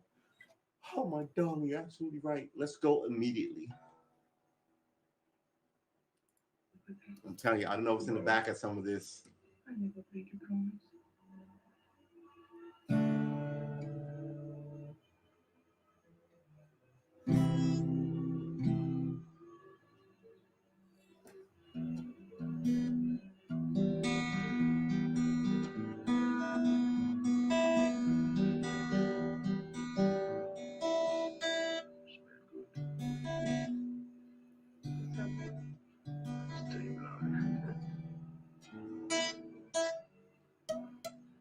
Look at that hat. Diamonds on the outside of your, like, the bracelet. You put your clothes with, like, now we wear our diamonds against our skin, but back then you would wear them on the outside of your garment. If you wear a turtleneck with a giant, like, it's like, what?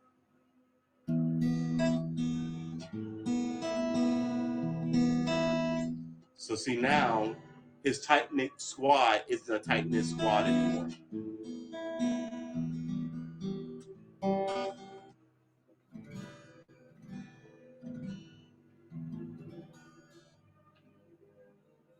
Oh darling, oh darling, oh darling, oh darling.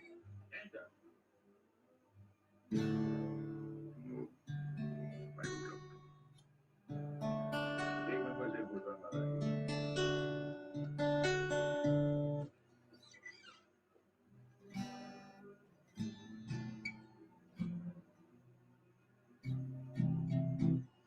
Oh again, oh a glance back. Did you get him? What? The hard way. What's the matter with you? You didn't get the jewels yourself. You've been wasting your time. What were you doing in there? There. You're mistaken. That implies they were sleeping together. What were Say you that doing in again. there? You were in bed. There's always innuendo in these old movies. See, here's the thing.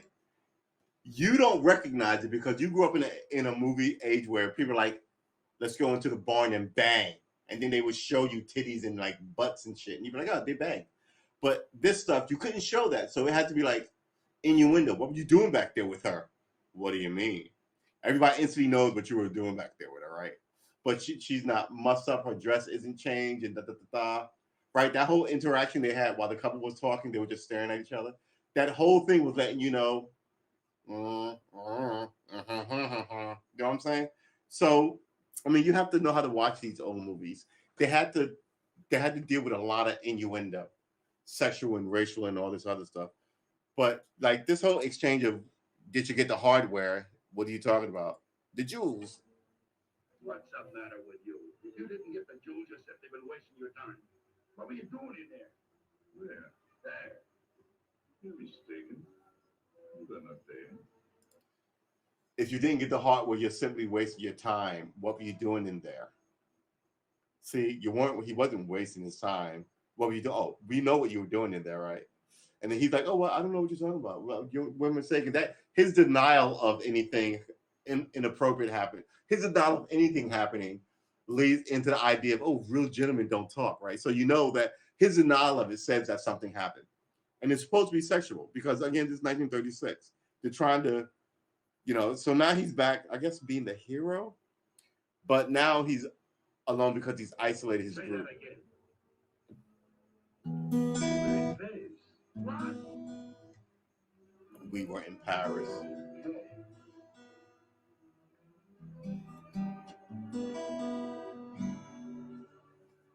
She's just walking through the skitter with all this giant diamonds on. It's just the premise is so ridiculous. Look at this, like he's the police. He's so swarmy. Life is sacred if you try to enjoy before you die. Every beat of happiness along the way. Take the joy that comes to you. Suddenly the world is new with a song that keeps you dancing every day. C'est la vie. All in love, life is funny. Oh, now he sings. Okay, so back in the 30s, Charles Boyer was like, who's that guy that everybody loves? Um, who's that Spanish actor from Spain? Who I think he married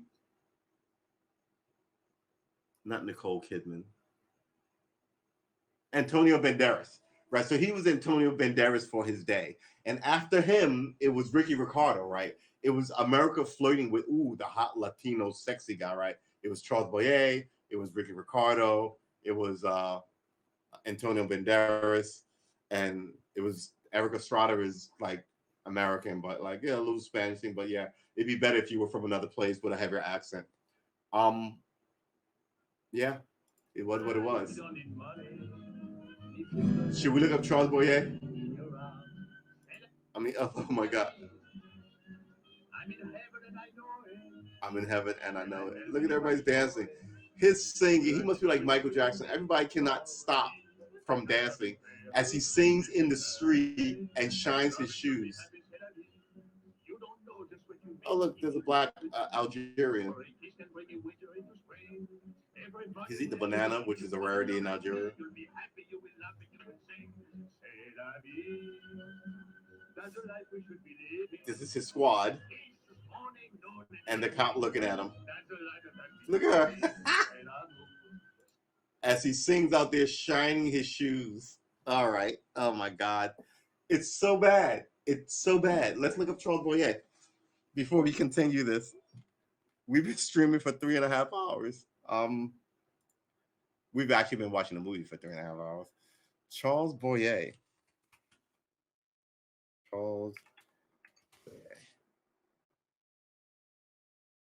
Charles Boyer was a French American actor who appeared in more than 80 films between 1920 and 1976. After seeking an education in drama, Boyer started on stage but found his success in America during the 1930s. August 28, 1899. What did I say? 1900? 1899. Died August 26, 1978. He died 2 days before his birthday. He won an Academy Award. These are the people that your grandparents' parents thought were balling ass awesome. You know what I'm saying? Holy Cross Cemetery. How did Boyer die? He probably died of old age. Boyer died by suicide with an overdose of Seconal while at a friend's home in Scarsdale, Arizona. 2 days after his wife's death from cancer and 2 days before his own 79th birthday. So his wife died of cancer and he killed himself.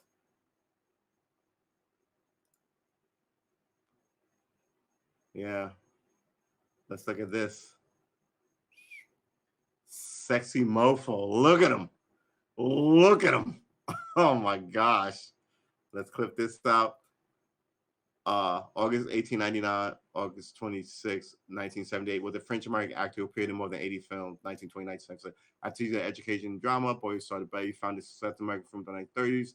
This movie is 1936. His memorable performances were among the era's most highly praised romantic dramas, such as The Garden of Allah, Algiers, which we're watching. He was highly praised for this.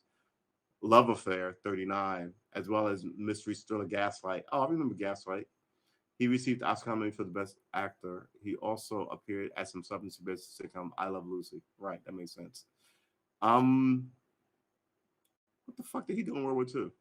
He went back to France to make La Corsaire for Marc Algret. He was making the movie in Nice when France declared war on Germany. 1939. Production ceased on the declaration of war. Boyer joined the French army. The film was never completed, although some footage of it was later released.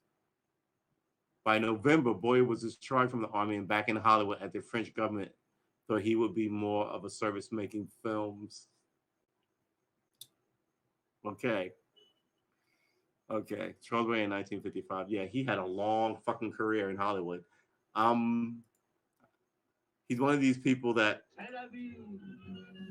There is nothing that feeling. And what is more appealing than the feeling you in love? May we? Love is very necessary. Fall in love and you'll be happy, c'est la vie. Love is very necessary. Fall in love and you'll be happy, c'est la vie. Ah, Pepe, what happened? don't you know? It's a holiday. No, I didn't know what this is. Sunday, everyone can see, this implies that they slept together. He's following his shoes, she's putting on her jewelry. See, so all these innuendos in these movies. Just as a favor to me. Let it be Sunday. I want to start on the boulevard. I have a date at the Place Blanche. Bam! Hello,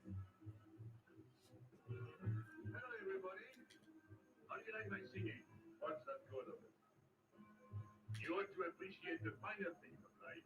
You? Ah, when you feel like that, sing. It quiets the nerves. You seem pleased. You've seen her. Wouldn't you like to know? Oh, well, if you don't want to confide in me. Well, our inspector got himself a haircut. Did you come back? A regular Romeo. You ought to get a permanent wage. You're expecting it again today? The trouble with you, Inspector, is that you do too much inspecting. Now, not a word about what I have told you. It's just between ourselves. Yep. All right, we're gonna close this out. I don't know how, but Jesus, this is taking long to get resolved. It's slowed down a lot.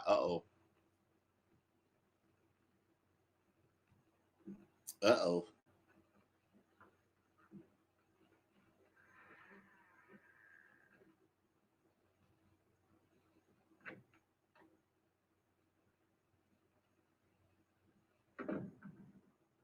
Inspector? Really? That's news. I gotta read that I was article. puzzled when you phoned. My mission is a rather delicate one, but necessary. I merely wish to suggest that your fiancé is a little too fond of, shall we say, the local color of the Casbah. What is all this? The Casbah is hardly the place for a woman alone. She attracts too much attention, excites too much desire. Excites too much desire. Yeah, ladies, stop it with all the desire enticing. I'm trying to get shit done over here, and you're walking around being a lady in public. What are you thinking? She's just walking around. She incites too much desire. Come in. Sorry to disturb you. You're going out? Looks that way. Where are you going? A walk. But where? To the Champs-Élysées. May I ask you to give me a sensible answer? And ask me a sensible question. Where could I go? I don't know anyone in Algiers. I just walk straight ahead. Straight ahead. And where does that take you? I know when I get there. Okay. These are clever word games. She's going out. Her father, I guess, or guardian won't stop her. The head waiter looks like an undertaker. And every time I step into this apartment, it looks more like a funeral parlor. Goodbye, darling. I know where you're going. Huh? You're going to the Casbah. Oh, You go there every day. do I? Hey, Capalamo. Ah. So now you're spying on me. Oh, so is he the husband or the You're father? going to be my wife. Oh, You no, want I me guess to he's go the to husband. bed and prospect? And I won't allow you to behave like this. I'm glad you told me. What do you mean? Good Lord. I've got to be honest. 19 Why do you minutes. think I learned? Let's go. Let's go.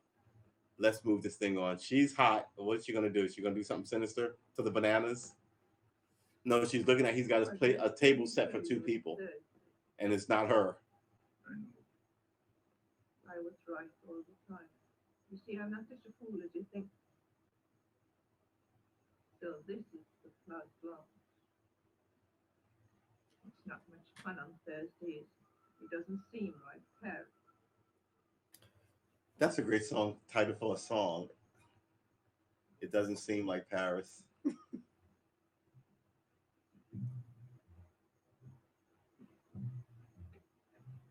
What's got into you?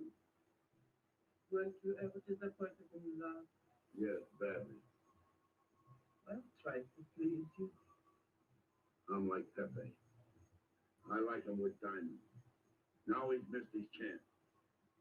So I guess I'll have to go downtown and give my personal attention to Madame Hardback. So he's gonna go down there and murder up a whole bunch of people. The Ville d'Alger, 10 o'clock. Good. Make the reservation. Are you leaving? I suppose you won't stay for the funeral. 4 first class. So send up some whiskey and soda. Send up some whiskey and We'll soda. have a drink. Just a short. Make you feel better. So we missed some of this because we cut it out because it was slowing down and taking too long. Betty, oh look at he's got a 3-day growth. Anything wrong? It implies he's been sitting here drinking and smoking by himself. Why don't you mind your own business? I am. Only I just thought you might be interested. We're going downtown. We're going. I'm like you, I'm bored. Anything in your mind? Just to look things over.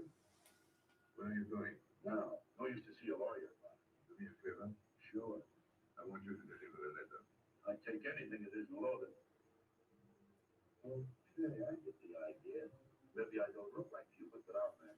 Jenny, pen and paper. Go to the servants' entrance. Give someone a good tip and tell them you've got to have an answer. Don't worry. I won't come back empty-handed. I'll wait for you at your house. I'll be back in 2 hours. See what? I won't come back in hand, implying he's gonna go down there, kill up some people, and murder off some strip. That should be the end of your excuse me, that should be the end of your second act. This should begin the third act. This is your wrap up. So we're at the minute 24 mark, and it goes off in 39 minutes. So that's under 20 pages, right? Remember, a page on your screenplay is a minute on the screen. All right, we got it? Page on your screenplay, minute on your screen. This is the wrap up. Just like the same amount of time should have got your story started. Who are the players? Where are they? What's at stake? What kind of story it is? Who, how they interact, how they work against each other. So this is 24, 34, right. So 15 minutes. So where's the 15-minute mark here? The 15-minute mark here would be after the screenplay and all that bullshit. I'd say would be about right here, right? So by the time you got to this page in your screenplay, everybody should know, okay, it's a science fiction movie and a love story, or okay, it's a horror movie and a science fiction story, or okay, it's a horror movie and a history story, or okay, it's a vampire, or it's just a love. People will eventually know, and he loves her, but she doesn't love him. He's got to win her over, or he gives up winning her over, and the girl who's been helping him try to win that girl over is the one he focuses his attention on. All these things sort of set up in your first 15 to 20 pages, and they wrap up in your last 15 to 20 pages. But I always think the bulk of the story, like this is my story, that story that you write down in your head is all in here, and then you have to open it up to beginning and close it with a middle, as well as make it interesting. What time is it? 9 o'clock No, in the morning. Sun is out. I slept all that time. Gallows, He hasn't come back. he hasn't come back. I sat up all night. Didn't they get him himself? I'd People are to falling go like back freaking to flies that in this myself. movie. This time I'll make him listen to me. Poor Carlos. Same old story. Well, life is like that. Yeah. And we're dumb enough to hang on because we don't want the story to end. See, we just want to see how this wraps up. So her husband hasn't come back. Why hasn't he come back? So they arrested him. Who did it? He got arrested. Here you go. For what? By Regis, I wouldn't have done it. You about that? Oh, it's worse than you think. I doubt it.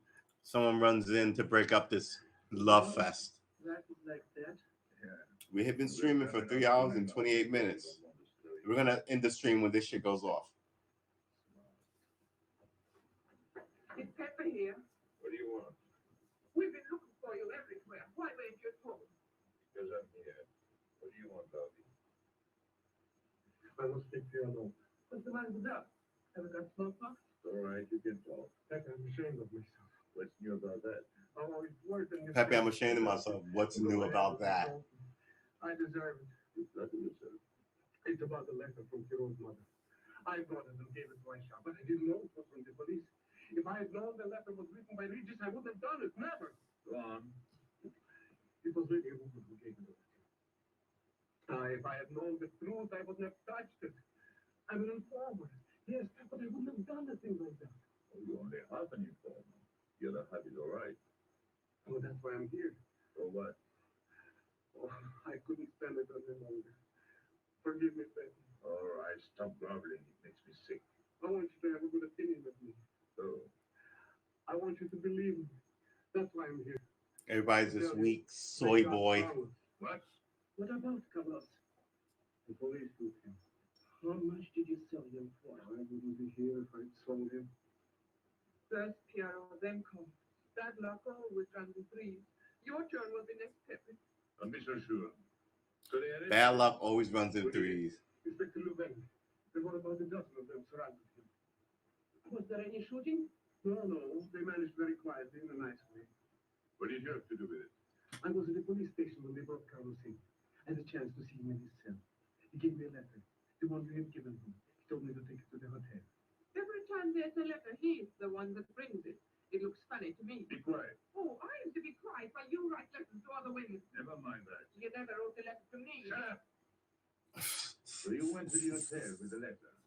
I did it for you, Pepe. Did you get it? What? The answer. wanted to write you, but she couldn't. She's being awfully rushed, but she expects you this morning. You can go down without any risk. Go to the services in the back of the hotel. She'll be watching from her window. Is that all? Well, she wanted to come out, but she couldn't get away. You are not going down, Pepe. You come. I told you to shut up. Go on. All right, so we're back where we were in the beginning of this thing. Remember, at page 15, they wanted to get him out of his enclave in this neighborhood into the city, right? So it's like, I run Brooklyn.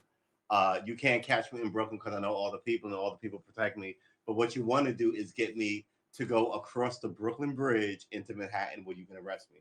And she's saying, meet me on Canal Street. Does anybody know New York here? No? Okay. Same scenario. Yeah, it's hard. That's a really good sum up of what's going on here. But we're back to where we are.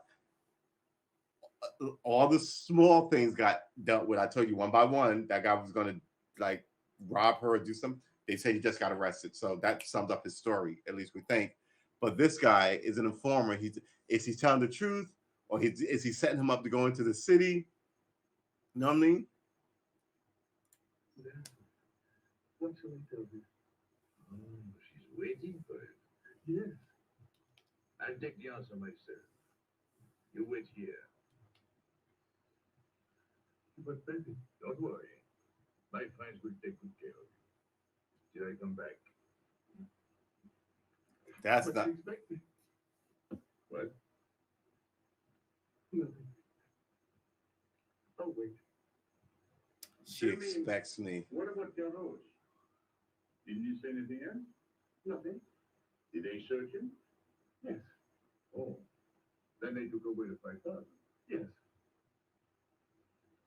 You're sure he didn't slip the 5,000 to you? No. You're sure? Why, the money? You're what? The bank took the money. I saw you put it in the desk. You said Gabby couldn't write because she was what? Yes. But in a little while she'll be able to see me. On the key back of the hotel. That's funny. He's going to run away. Oh, I see. But why couldn't she write to me? He was there. And how could she talk to you? Because Because you don't know. Now, there is another thing that doesn't fit in your story. How was Lupin able to take 5,000 francs from Carlos when Carlos didn't have 100? I don't know. I saw the 5,000. Now something else. Do you think Carlos is dumb enough to give you my letter? All joking aside. But you are the Do you think me so stupid as to believe he would give it to you? All joking aside. I give you my word. You wanted to bring her my answer, and then I would go down to see her. Yes. For a woman who is closely watched, it's funny the way she can do things. I've left enough. You hear me? I'm full of me. I'm the head of my father. What of it? You must be your teeth. Tell us pathetic. I told you. You had my letter. That's true. But I told you. After that, it fits. But after that, nothing fits. Now tell me what happened. Nothing. Shall I break your neck to refresh your memory? Nothing. Right. The man playing the door. Yeah. He told me to come to you. Go on. He thinks you'll come down. Then, The hotel is surrounded. They're waiting. did you see the girl? No. Why didn't she come up yesterday? She told her he'd been killed. That's what she thinks. She's leaving this morning on Dulce. The man planned the whole thing. Is it all? So, bam. That's the setup. Now your climax comes, right? What happened? Why didn't she come? I was supposed to meet her. My right-hand man got arrested. This guy comes in with a bullshit story that you figure out. But the same thing still applies. He can't leave this enclosure. He's telling them, okay, the cops want you to come downtown to like I said, over the Brooklyn Bridge to get arrested in Manhattan. Then you beat him up, essentially. And he goes, okay, she thinks you're dead, and she's gonna be leaving on a train at the 57th Street station, which is half like Lower Manhattan, Midtown Manhattan. You still have to leave this enclosure to go into Paris, to go into Manhattan. So even though you're not going over the Brooklyn Bridge, now you're gonna try another circuitous route to meet her at a different location where you don't think the cops are. You still run a giant risk of being arrested in Paris. He's not supposed to be in Paris. Let's see how the whole thing plays out. Thanks.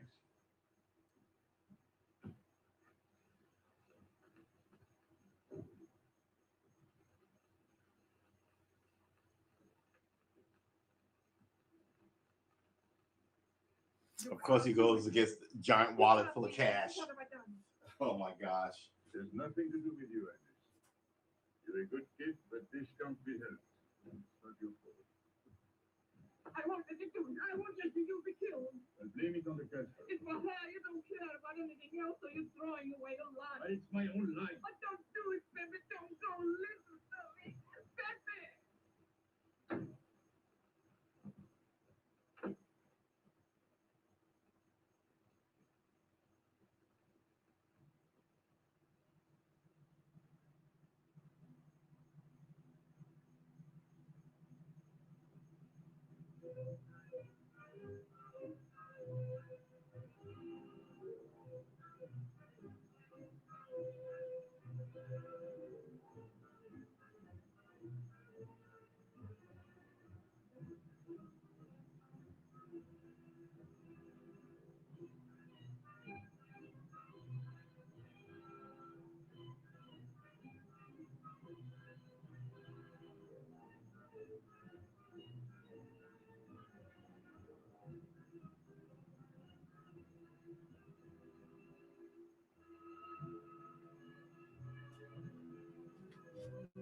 Talking. Ooh, look at the background. Once he passes, oh, he's in Paris. What did I miss? I think he's dreaming that he's in Paris because remember, Algiers is a prison for him. He wants to be out of Algiers, even as he controls it. There you go.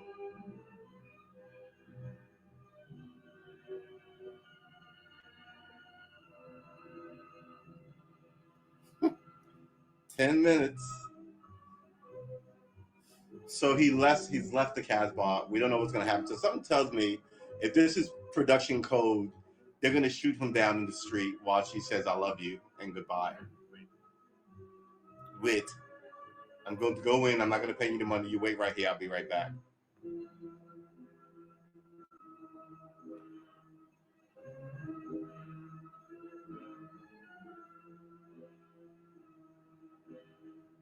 And here she is. This is That means you'd kill him before you'd let him go free. That's what you've done. As sure as if you'd held a gun in your hand. I couldn't let him go. I couldn't lose him. I thought I'd figured all the moves. I miscalculated. okay, let's see what we missed. She shows up. Has she been ratting? She's also an informer. I didn't expect that. We didn't expect you. He is not coming here. He's gone to the boat. You expect me to believe that? He is going away with her. So you're the one to betray me. You couldn't wait to run from me. You call it love, but it means you'd kill him before you'd let him go free. That's what you've done. As sure as if you'd held. Okay, they let her go. What happens now? He made it to a boat. So does he get the girl and all the stuff? I don't think so. See, he's arrested. Not here. As you wish. I can't refuse an old friend. This is pre-code Hollywood. So, gun in his back. What happens? Page 130. Oop, there you go. Page 130. You begin to wrap up the story. That means you got 4 minutes. What do you spend your 4 minutes on? He doesn't get the girl. This is the 30s.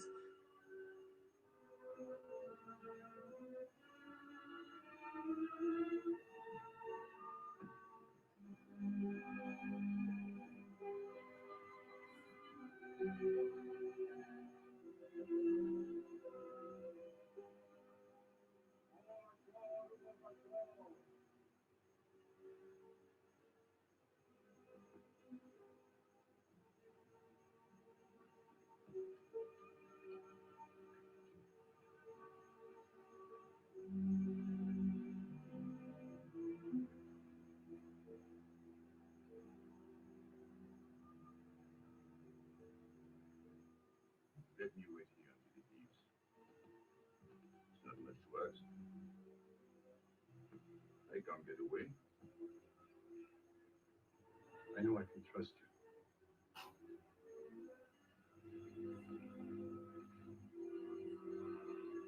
I know I can trust you. Does she make another appearance? Does she get off the boat? Do they meet and kiss at the gate? So you know the sad, not unrequited. It was look at him. He's essentially in prison, right? Look at this image. There she is.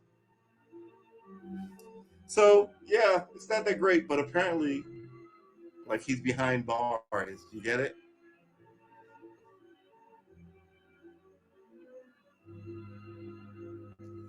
And she can't see him.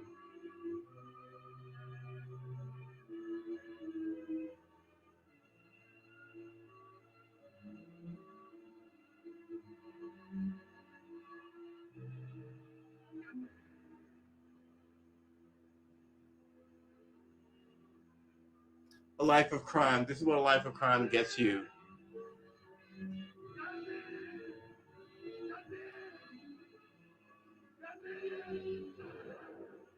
There you go.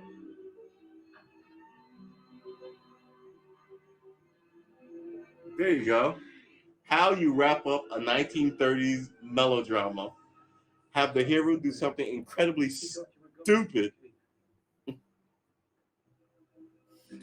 and then he doesn't go to jail because you put a bullet in him. My friend. My friend. It's so yeah, Charles Boy, the great Charles Boyette. It's so hokey. It's so good because they were gonna live happily ever after. Sad but true. The end.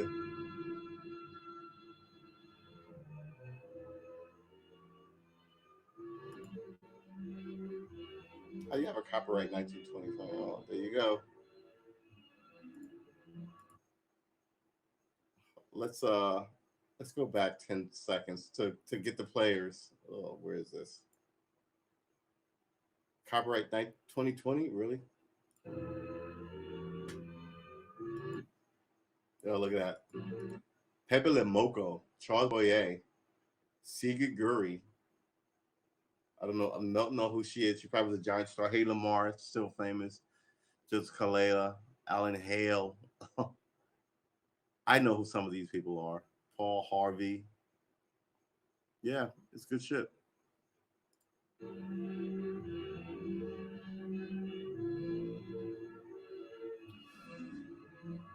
Johnny Downs.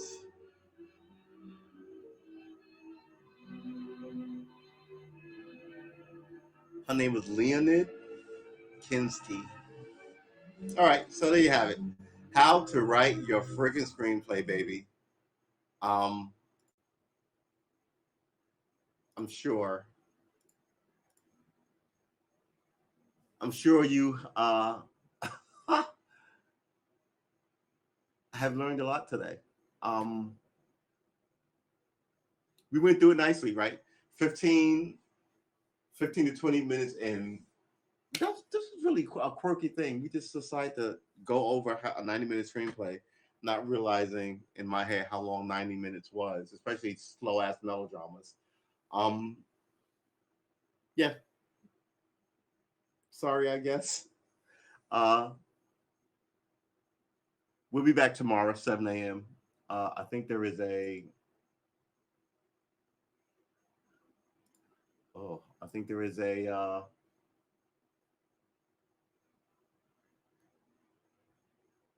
Is there not? Did I not put one up? I didn't put one up. All right, so let's do that now. I just want to put one up.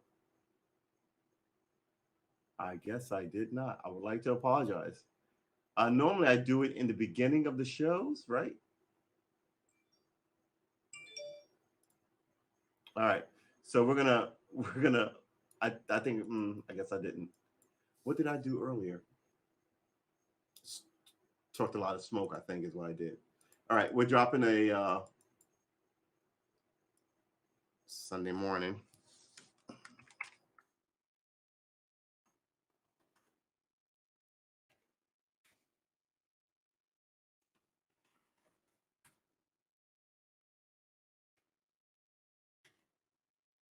Oh, we can't even go through what we. I gotta tell you, sometimes tomorrow, 7 a.m. people. Uh, I feel you if you want to sleep in. We have nothing but respect for that. Uh, Maybe you'll catch us on our 4 o'clock, our 4 o'clock show tomorrow, right? So the show's up. I hope you click on it and like it. 20 minutes to tell who your characters are, the protagonist and antagonist, what they each want, why they're at odds, uh, or trying to chase the same thing so that they're paralleling each other while they try and stop the other from getting the thing that they want, or they're on the opposite sides of the fence, butting heads. Um, you write what they want, what the objective is, the goal of the movie, and then the second act is all that stuff in 1, 2, and 3 parts, unfinished. Just like your second act is unfinished because the beginning is in the first act. Your ending of the first act should lead to the ending of the movie, which is 20 minutes of the last act. That was fairly abrupt, but we knew what was going to happen there. I mean, seriously.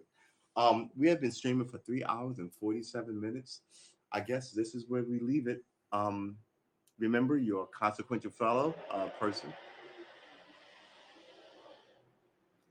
These guys and these motorcycles. Uh, and whether God made you out of clay or the cosmos put you together and you made a cosmic dust and you're walking around, you could write the screenplay, which are, just like half asleep, you could write a really good and interesting one, right? You could paint, you could draw, you could write, you could study fucking the stock market. I mean, it's a little discipline. And not all discipline. Sometimes it's just goofy fun like we just did here, right?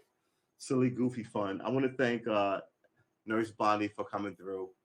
I'm a super fan of hers. Uh, I hope you guys come through tomorrow at 7 a.m., where we will likely be doing guitar practice.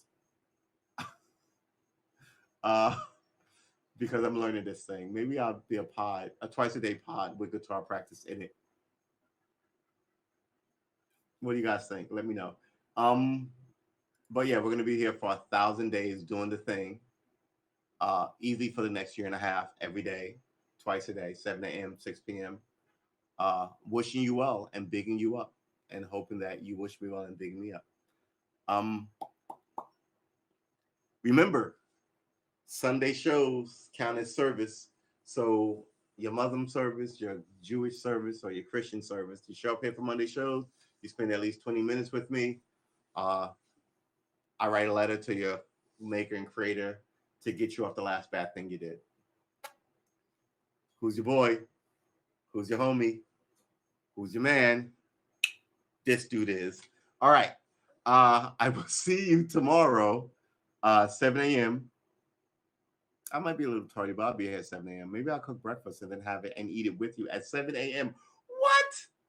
That would be a first. Anyway, 7 a.m. The weekend stream, we haven't really broken the law yet. The weekend streams go longer than the weekday stream because it's our weekend, right? So we're not really violating our own statute by having this pod be uh, 3 hours and 50 minutes long. Should we stay and make it 4 hours? Nah, I hate trying to pad it. But yeah, I'll give you the speech. Yeah, let's start this. I'll give you the speech and let's see if I can give it to you in less than 10 minutes. There was a poll done. Excuse me. Ooh, that's the first yawn. That means we're close to the end of this thing. There was a poll done that said that people don't have friends, right? So they took this poll in the 70s and 80s, and they asked how many people have one friend, how many people had 3 friends, how many people had 5 friends, how many people had 7 friends, and how many people had more than 10 friends. Those numbers have been on a steady decline, and by a lot. Not like, oh, I had 8 friends, and now I have 6. No, by a lot. Oh, I in the 70s, people had 8 friends, and now those people who had 8 friends had 3. The people who had like one friend in the 80s, those people don't have any, right? So now the people who had one friend had like 5 friends back then. And because people are just less, I think people are told to be at each other's throat to get the scraps. Your life is happier with people in it. Everybody's not your enemy. You get more allies than you get enemies. You should talk to some more people, and not dating, just kind of like people to shoot pool with, shoot darts with. Um, that's social stuff in my mind, but it might be something different for you. It might be knitting or sewing, right? People just, I had a group of friends, we used to go to concerts together, right? Um, and not just get together once every 6 months to go to a concert together, but I knew them, I saw them every day, and we would go to a concert together like every 3 months or so. And that's it. Your friends are your friends. You got to make friends. You're a social animal. Every day, people have less friends. People aren't getting married. People aren't having children. And when they do have children, not generally, but a lot of those children are one ofs, right? So they don't have really brothers and sisters. And you will one day leave them in this environment. So somewhere in the '80s, I think this thing became a thing where people hate people, and I think that's sort of ridiculous. So you need people, you need friends. Choose wisely. You don't have to accept anybody who wants to be your friend, obviously. Um, and get a little art and creativity in your life. Maybe stay away from all the negative nonsense of the news, right? Or all the negative movies that we watch. So maybe and I don't know, maybe you should need to make your own content. Maybe you are an interesting individual. You can do something that I would watch hours of, right? Who says you can't? I mean, have a little, like, stretch your wings and have a little a faith in your ability to be interesting, and then do it. It's that simple. All right. It's We've been streaming for 3 hours and 50 minutes. We are gonna end it here. Hopefully, we'll see you tomorrow at 7 a.m. That was a nice little thing we watched. It was a weird little movie, but yeah, it was what it was. All right, ladies and gentlemen, I will see you in the next one. Take care of yourself. 7 a.m. tomorrow. There may be breakfast. It depends. There will definitely be coffee.